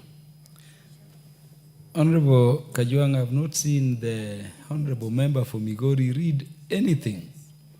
And so long as the Speaker has not seen that, the Honorable Member for Migori will proceed in the manner she deems fit to communicate to the House the motion she's moving. Honorable Fatuma, proceed. Honorable Speaker, I thank Honorable T.J. Kajuang, but Honorable T.J. Kajuang, I did public relations, and it is said a bright student should have 70% off the head and 30% written. And in Swahili it said, usitumie mate wakati uko na wino. I'm doing exactly that. Despite the challenges observed, the committee acknowledged the following measures that were undertaken by the fund to strengthen the governance and compliance and accountability. The fund has implemented a robust risk management policy and framework which enhances risk management in the project implementation cycle. The project with identified issues are flagged on regular basis and appropriate mitigation measures are undertaken promptly. Number 2, regular governance assessment of various water services providers and other implementing partners are undertaken. Areas of improvement are identified and agreed upon implementation, leading to better compliance and accountability in project execution. Number 3, while some outstanding disbursements were occasioned by delays in remitting budgeted funds by both development partners and Government of Kenya, the matter has since been adequately addressed and ensuring smoother budget execution going forward. Number 4, the fund has developed a project implementation manual which provides a clear roadmap from the procurement stage to project closure. It sets out critical obligation and responsibility of different project stakeholders as part of financial contract management. And number 5, adequate resources have been allocated to strengthen monitoring and evaluation of funded projects. This has enhanced accountability, improved tracking of deliverables, and facilitated evidence and based decision making. Honorable Speaker, as I finish, Water Fund is a very important fund to this country, and most of their funding are gotten from donors. And to this point, I think the CEO has done a great job because there are no serious issues that are being raised by the Auditor General. Have there been serious indications of mismanagement of funds? I am very sure that our stakeholders and those who do support the Water Fund would have queries that would make the fund not move forward. And to this point, I really congratulate the executive officer for a job well done, for showing confidence, because as long as the monies that come outside our budget are managed well, the investors and the donors have a good report on us, and this is good as a country. So I congratulate the CEO, and I request other CEOs to also follow suit and manage monies that are donated to the Kenyan citizens and use it to the letter so that at least more donors would be attracted to help our country. On that regard, Honorable Speaker, it is for this reason that on behalf of the Special Funds Accounts Committee, I am proud to move this motion on the consideration of the report of the Auditor General on the financial statements for the Water Sector Trust Fund. Honorable Speaker, I beg to move and now request Honorable Catherine Omanyo, Woman Rep for County of Busia, my sister and a member, active member of the committee, to second this motion. Thank you, Honorable Speaker. The Honorable Catherine Omanyo. Thank you, Mr. Speaker. I am a member of Special Funds Committee, and we were very mesmerized by the way they analyzed how they have tried networking, getting partners, donors from abroad, because this is a fund that does not depend on the exchequer at all. And the CEO has refined social skills. So the few donors that they have managed to get, they have chosen underserved counties to improve on water and sanitation, the management sectors of this water fund. I was so impressed because the little money they had, we couldn't even trace if the Trump effect has gotten to their nerve. So the resource mobilization section in the Water Fund office, I think the officers involved are also good at their job. And every coin, every dime that donors have given, they have exercised that they have used well. I want to also continue supporting this kind of fund, because what we get from other sectors, the exchequer is never enough. And I know our president has been going abroad. We would love to get more donors, and many sectors that lack funding not to be left behind in development in Kenya, because we know there are places that are very dry and there are places that are also very wet. With this kind of funding, we can get those areas that need more attention, get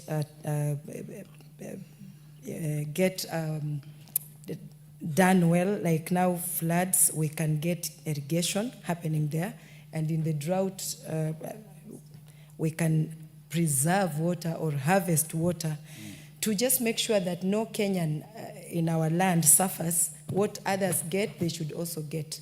So I second and would want every other Kenyan to support such a fund in our country. Thank you, Mr. Speaker.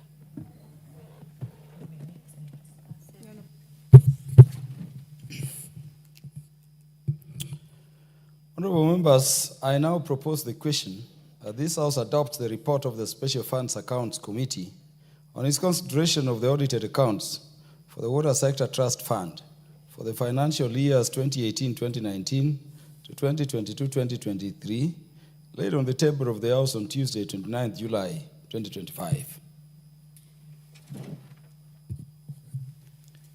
The Honorable Tom Joseph Francis Kajwang, MP Ruaraka, you want to contribute to this?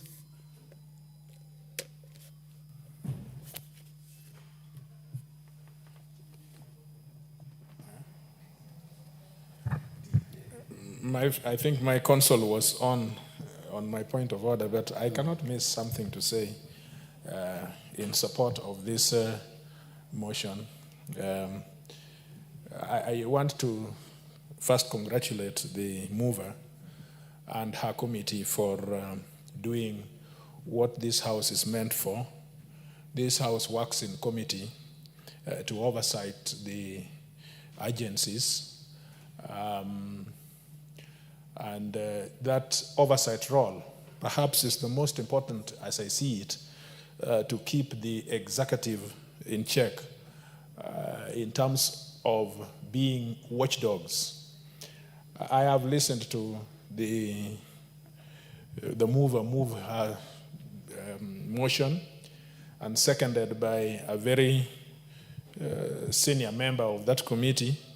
I have no reason to believe that they have looked at the books of these agencies, and that this agency has been able to convince this team of people that the funds have been used prudently and Kenyans have had good value for their money. And I think the special committee, the special funds committee,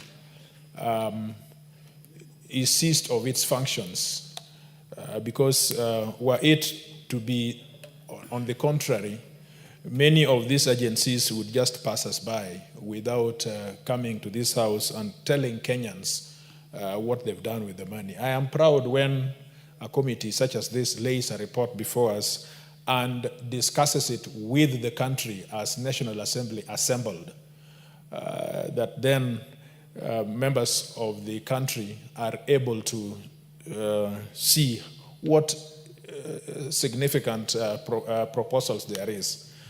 But I also would want them to look at, although this could not be in their basic mandate, but there is water equity. There is water equity. Other than the fact of use of funds, and I think the chair of the committee, please give me some attention. The member for Busia is very happy this afternoon. But even though you are looking at the finances, the coins and the shillings, I would wish that you look at other principles that apply to water, including water equity.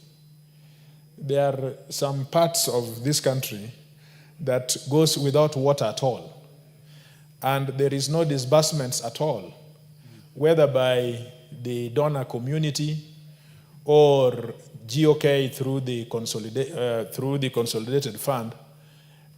I would have wished to see what you thought about the national outlook of how these funds have been disbursed across the nation to support water equity.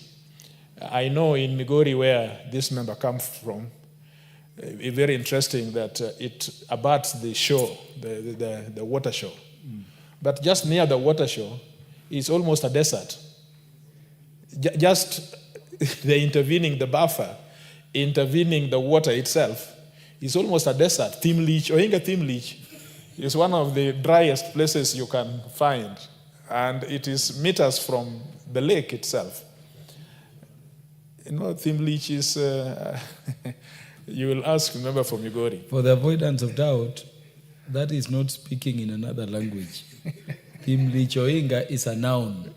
It's used as a noun. Thimlichoinga not a is sentence. the driest part I could think of right now. So one would think of how this water is supplied and so that the whole nation works together in terms of water equity. I thank you, Mr. Speaker. I support.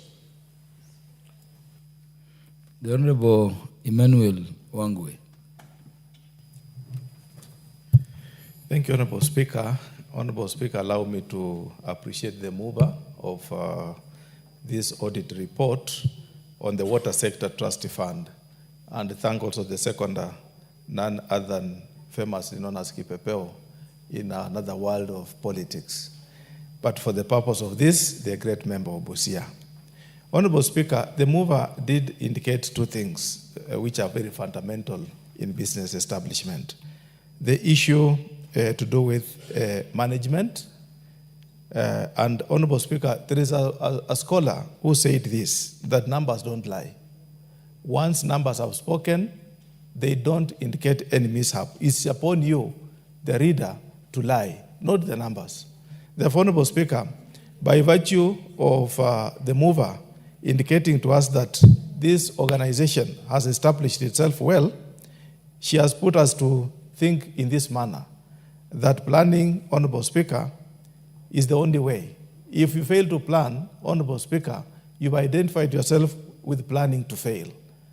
And when she has said, of three things I have taken note, Honorable Speaker, the issue that the institution is compliant with risk management is a good indicator of a good planner.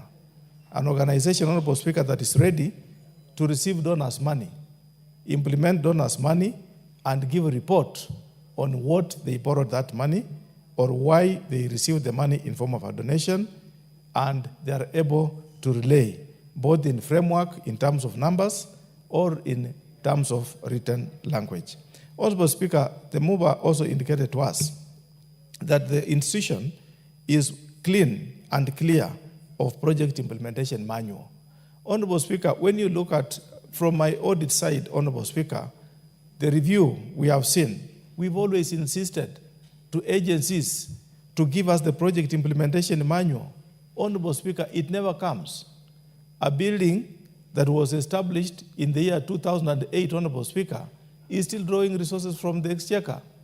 That is a very good example of poor planning. They have planned to fail by not planning to succeed, Honorable Speaker. But Water Sector Trust Fund, having an implementation manual of their programs is a good thing. We want to urge the CEO to keep it up and make sure each project, Honorable Speaker, has an implementation manual so that each program, Honorable Speaker, has its own flexibility and complexity. Therefore, Honorable Speaker, it will go without saying that the way to go is to have our PIM so that it keeps the project on check. Whoever comes after you will always say, you moved from A to B to C. A vector can never bend. It will always be on a set line so that it keeps the project on its implementation matrix positive. Finally, Honorable Speaker, it is important to ascertain yourself. Are you doing the right thing? Are you moving the right trajectory? Are you implementing all the matrix within your reach properly? And Honorable Speaker, the mover has said that this institution is compliant with monitoring and evaluation tools. Once the tools of M&D are in place, Honorable Speaker, no organization will get it wrong. And therefore, Honorable Speaker, there came a time for those of us who are young those days. President Moi could make this statement that donors would always ask you that money for donation is not a problem, Honorable Speaker, but why donate money for thieves to dance on your shoes? He could always remind us that do not allow donors to put that question always to us, because when we get the money, no money should be stolen. Therefore, Honorable Speaker, I want to thank the committee for having gone through this Water Sector Trust Fund, but also realized there is one issue, the negative that they picked on reallocation of funds. Honorable Speaker, let you reallocate funds within the budgets. Funds that is meant for development cannot be reallocated for recurrent expenditure, Honorable Speaker. The PFM regulations and the PFM Act do not allow reallocation of resources on will as possible. Instead, Honorable Speaker, it envisages a program where you can go back to the funder or you can go back to the authority, that means the Board of Water Sector Trust Fund, and seek that we rebudget for the resources in the supplementary. Rather than, Honorable Speaker, reallocation, which, Honorable Speaker, is an issue. Nothing goes wrong when the left is undershot by the right. Therefore, Honorable Speaker, I want to suggest we support the report, and we beg to support the report as stated by the chair of the committee. Thank you, Honorable Speaker. Thank you, Honorable Emmanuel Wangwe. Honorable Zamzam Chimba, MP, Mombasa County. Asante sana Mheshimiwa Spika, na mimi kwanza niweze kupongeza kamati andalizi ambao wametuletea ripoti hii katika bunge hili, Mheshimiwa Spika. Mheshimiwa Spika, niweze pia kumpongeza CEO ambaye ameweza kuangalia mradi huu mpaka sasa wakati ambapo umetolewa, na ameweza kutoa hesabu zake kuwa pesa alizozipata alitumia vizuri. Mheshimiwa Spika, nimpongeze sana bwana CEO ambaye alishughulika na masala haya. Na Mheshimiwa Spika, niweze kusema maji ndio uhai katika maisha yetu, na bila maji hatuwezi kupata pia ukulima, Mheshimiwa Spika. Na hii fund ilikusudiwa kuenda sehemu ambazo ni sehemu kavu, ni sehemu ambazo ni sehemu za ukame. Kwa hiyo Mheshimiwa Spika, mimi nataka kusema kuna wale ambao tumeenda kwa mfano kule Marsabit, tumetembea Tana River. Mheshimiwa Spika, ukipita barabarani unapata watu wanakusimamisha gari wamebeba chupa wanakuomba maji ya kunywa. Inasikitisha sana Mheshimiwa Spika kuweza kupoteza hii fund. Na ndio maana mimi nataka kusema tusiwe watu wa kutegemea mataifa ya nje kutusaidia, Mheshimiwa Spika. Ikiwa sisi tunaweza tukaangalia katika taifa letu tukaangalia, ndio maana mimi nataka niseme Wakenya lazima waelewe kuwa hata wakati rais anafinya mahali kuhakikisha kuwa mapeni inatoka ili iende kwa mradi. Order, Honorable Zamzam. The Honorable Wangwe kindly approach the speaker. Just proceed. Asante Mheshimiwa Spika. Mimi nimetaka kusema hata kama tunaona tunafinyika mahali, lakini ni vizuri Mheshimiwa Kajwang tuweze kujitegemea kama taifa. Tusiwe watu wa kuenda tunaomba. Sasa mtu akishachukua kitu chake tunabakia tumekwama, Mheshimiwa Spika. Tusiweze kugeuza rais wetu awe ni mtu wa kwenda kupiga magoti kwa mataifa mengine kutafuta alete Kenya, Mheshimiwa Spika. Kama Kenya tunaweza tukajipanga sisi wenyewe tukapata maji safi, ikawa haya maji yanaingia sehemu zote. Na ndio maana mimi naomba katika mgao ambao unakuja katika sekta ya maji, Exchequer pia atoe mgao uingie hapa ili uweze kufikisha maji sehemu ambazo ni kame, Mheshimiwa Spika. Maji yakipatikana sehemu tata kama vile Turkana, Marsabit, kule Garissa, sehemu ambazo ni kavu, hili taifa litapata rutuba katika udongo, Mheshimiwa Spika. Tutaweza kupanda mazao mengi na tutaweza kupigana na baa la njaa, Mheshimiwa Spika. Ni leo tu sasa hivi nikikaa hapa, Mheshimiwa Spika, wajua sehemu kama Ganze maji ni shida sana, na unaona wanyama wanatoka mwituni kama ndovu anakuja kutafuta maji sehemu ambayo ni sehemu ya binadamu. Sasa hivi tunavyozungumza kuna mzee Ganze, yeye anaenda pia kuangalia namna ya maji, na ndovu pia ametoka kutafuta maji, amekuwa attacked na ile ndovu, ameuliwa kiunyama, Mheshimiwa Spika, vile tunavyozungumza sasa. Na ndio maana mimi nataka niseme maji ni uhai. Mnyama anatafuta maji, binadamu anatafuta maji, na tukikutana ndio maana unaona mambo yanaharibika, Mheshimiwa Spika. Kwa hiyo mimi naomba hii fund ambayo ilikuwa katika hii sehemu ambayo walikuwa wamepewa na imetolewa, mimi naomba itafutiwe namna katika budget waweze kupewa pesa, waweze kuendeleza mradi ambao walikuwa wanafanya. Na awali ya yote wahakikishe kuwa, manake kuna sehemu zingine, Mheshimiwa Spika, kuna maji kuna wingi wa maji, lakini utapata tena wanaoshughulika na maji kama watu wa water tena kule ndo wanazidi kupeleka, Mheshimiwa Spika, wanasahau sehemu ambazo zimekauka sana, Mheshimiwa Spika. Kwa hiyo mimi ningewapa advice, tunasukuma hapa katika bunge hili waweze kupewe pesa, lakini nao wekelee manani sehemu ambazo ni kavu, wekelee manani sehemu ambazo Wakenya wanahangaika sana, Mheshimiwa Spika, ili waweze kufikiwa na maji. Na pia ikiwezekana, Mheshimiwa Spika, serikali pia iwekeze kwenye kuweza kuzalisha maji, ama yale mvua ikinyesha wenyewe mwaita water harvesting kwa kimombo, Mheshimiwa Spika, kuweza kuchukua yale maji na kuweza kuhakikisha kuwa yanaingia sehemu ambayo yana ukame, Mheshimiwa Spika.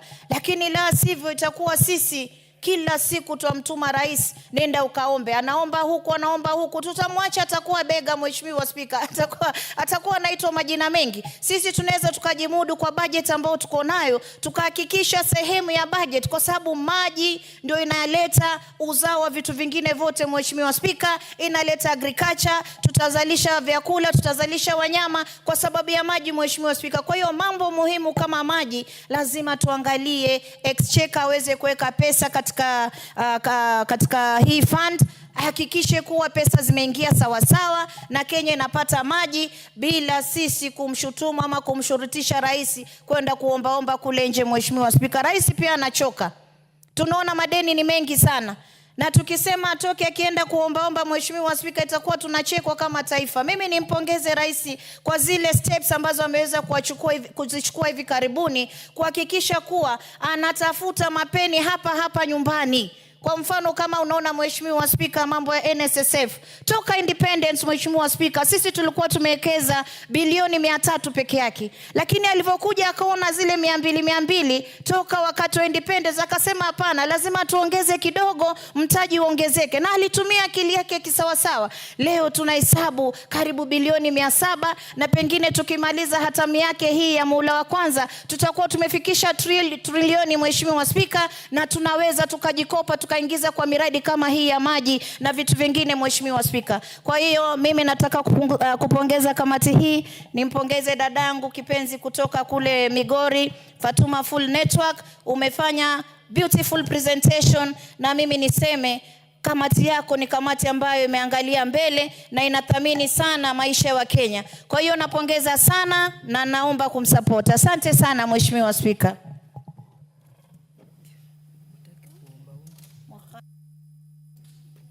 There being no more interest in the matter, the mover will be reply.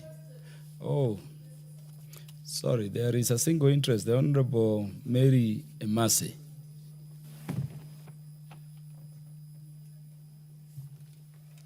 Thank you, Honorable Speaker, for the opportunity. Today I have the misfortune of not having my card with me, but thank you for the opportunity.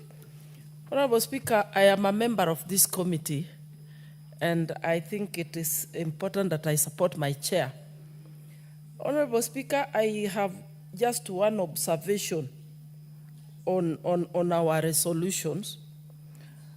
First, on the issue of password configuration that was lacking, yet this is what is needed for the fund to be able to allow for the implementation of a secure password policy as per the IT standards.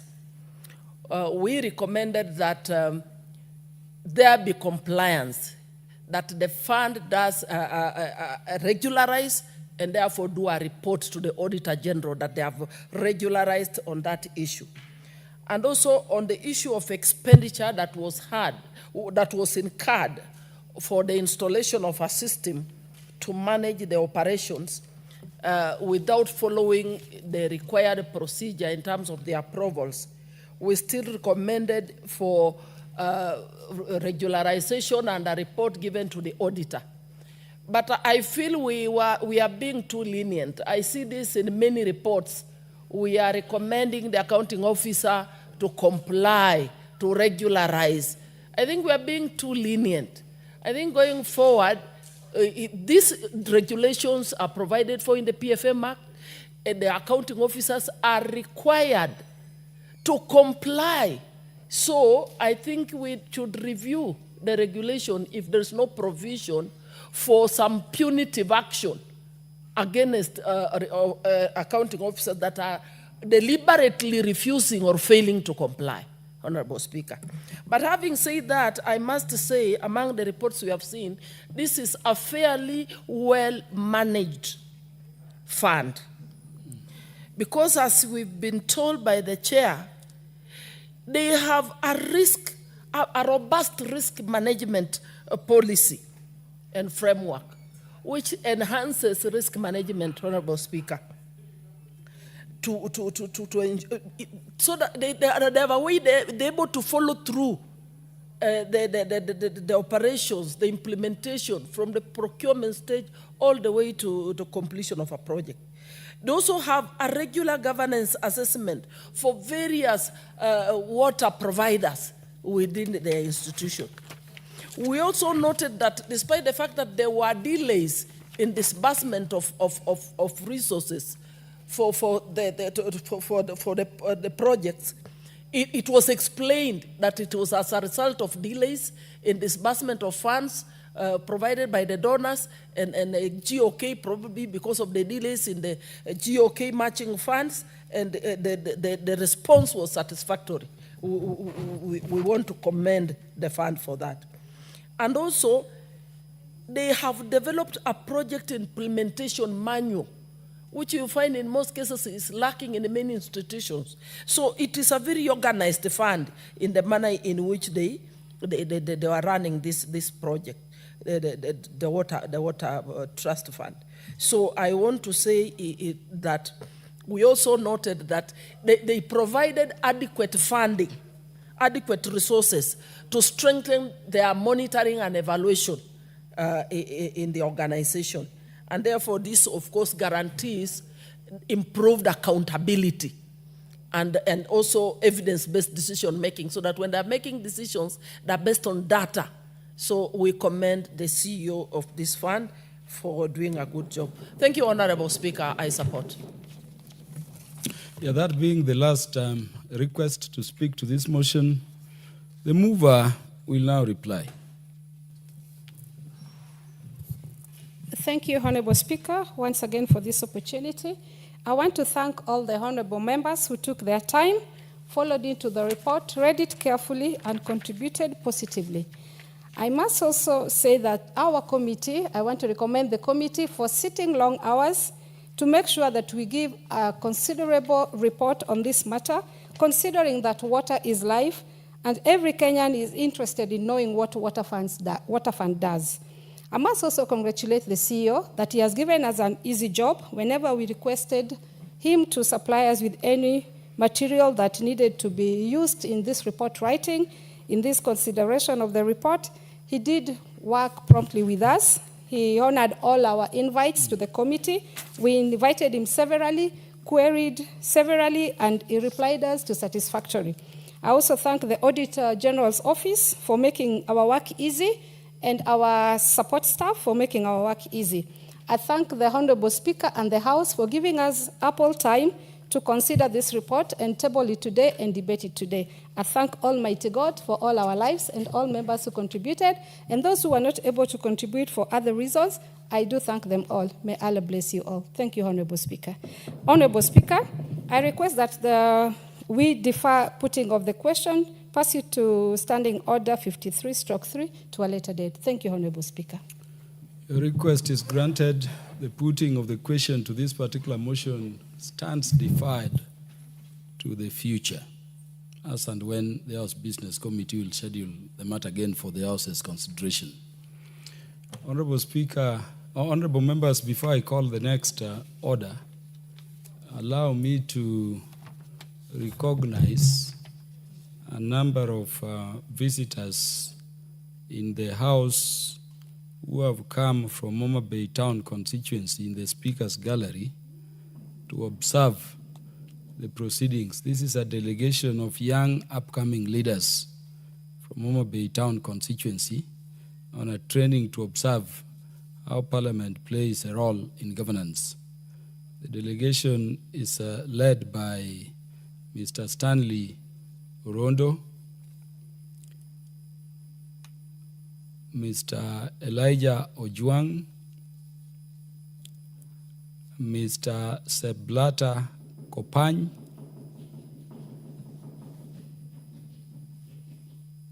You're welcome to this house to observe the proceedings. Next order. Order number 13, motion. Just a minute before that order is called. Honorable Kajwang, do you want to welcome this delegation of great leaders from our Bay Town constituency to Parliament? I see your request is usually good for Mr. Speaker, upcoming leaders to listen to you. I want to greatly invite and welcome the gentlemen from Homa Bay. I'm surprised they did not come in a constitutional way because the gender composition is not complete. Next time, I'm sure they are going to work. There will be constitutional delegation. But I want to thank you, Honorable Speaker, because I know that you mentor many people, especially residents of Homa Bay constituency who have had exemplary performances in public sector. And I am sure that the lessons that they will get from here will greatly improve their both perception of public administration and their performances in wherever they are. So Homa Bay is the county of the fasts, is the county of the fasts in very many ways. And right now, Homa Bay is where everybody must go, including money is sleeping in Homa Bay. So, Mr. Speaker, I want to thank these young people for showing enthusiasm to know where money comes from and where money sleeps. Honorable Mr. Wange, I have already sat down, so there is nothing in order, out of order. But on a point of information, I can take information. Yeah, you're allowed to inform the Honorable Tom Joseph Francis Kajwang. Thank you, Honorable Speaker. Honorable Speaker, there is nothing as prestigious as being a lawyer. And allow me to appreciate Honorable TJ as a very serious lawyer, one of the few who can even swear in Chief Justice. But when he says money stays or lies or comes from Homa Bay, he's against the Central Bank of Kenya laws, Honorable Speaker. Allow me to inform him that that is only the purview of the Central Bank of Kenya to own and host and domesticate money in this country, Honorable Speaker.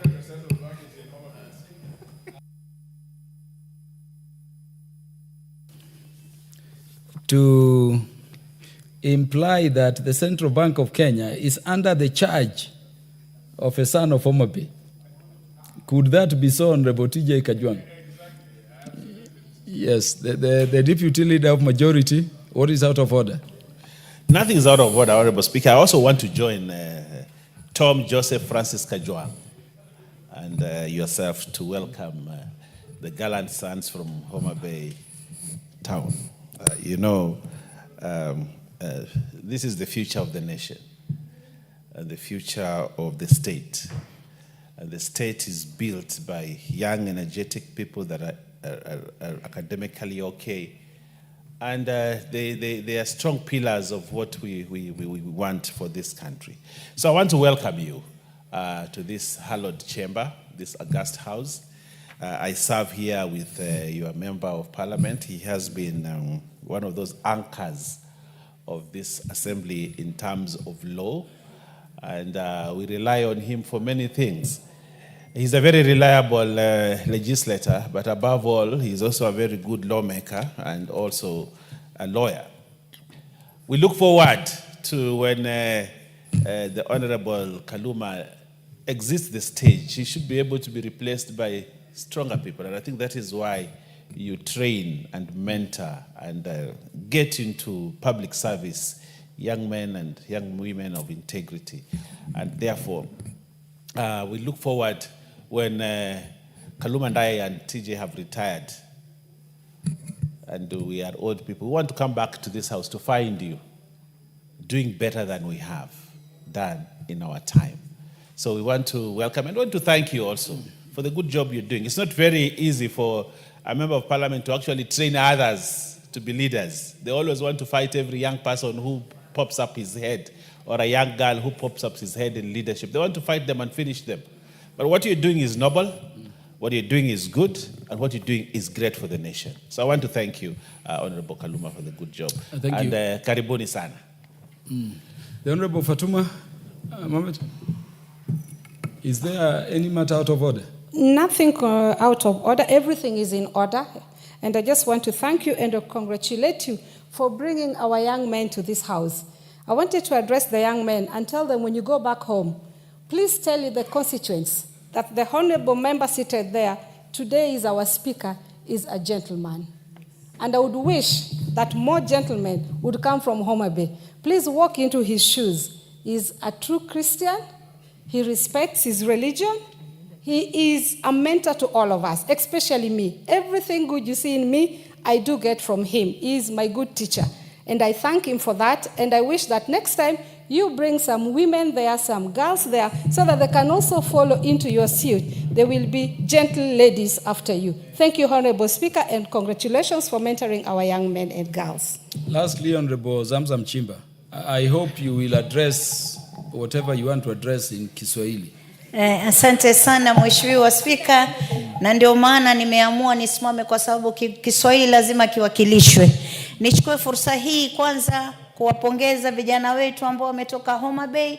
Niwaambie hili ndio bunge la taifa linalotunga sheria ambazo mnaona zikifanya kazi kule nje, na niwaambie karibuni sana. Na imani huo mwito ambao umepata mkaja hapa bungeni, kwa siku moja mtakuwa mahali ambapo ndugu yenu Kaluma amekaa, ambaye ni kiongozi tunayemtegemea sana katika hili bunge. Si katika bunge tu, hata tukiwa katika kamati zetu, ni mtu ambaye ana uweledi wa uongozi. Ukikaa naye kikupa mwelekeo, unajiuliza wewe akili yako ilikuwa imekaa wapi? Yani unaona kama ulikuwa umedudumaa. Kwa hiyo hapa kiongozi wenu ambaye ametoka katika county ya Homa Bay ni mtu ambaye yuko very straightforward, na mimi niwaombe karibuni sana katika bunge hili. Inshallah kama mama county wa Mombasa, na waombeeni siku moja muweze kuwa katika bunge hili mkiweza kutunga sheria na kuweza kutetea Wakenya. Karibuni sana ndugu zangu. Yes, the next order. Order number 13, motion, consideration of the 7th report on the examination of financial statements of the selected state corporations. I have the request of the mover of the matter under order 13 to have it deferred, and it is so deferred to the future date for consideration by the House as and when the House Business Committee will schedule it for transaction. Honorable members, thank you. It is the first time when I'm presiding when all business of the House for the afternoon have been cleared. And so it means that we are going to adjourn the House earlier than the scheduled time, which should be 7 p.m., about 12 minutes earlier. So I want to thank you for the industry. The Honorable Ndindi Nyoro, you are recognized for coming. And I want to thank you for your dedication to parliamentary business. Let us be upstanding, honorable members. Honorable members, the time being 6:44 p.m., this House stands adjourned until Wednesday, the first day of October 2025 at 9:30 a.m.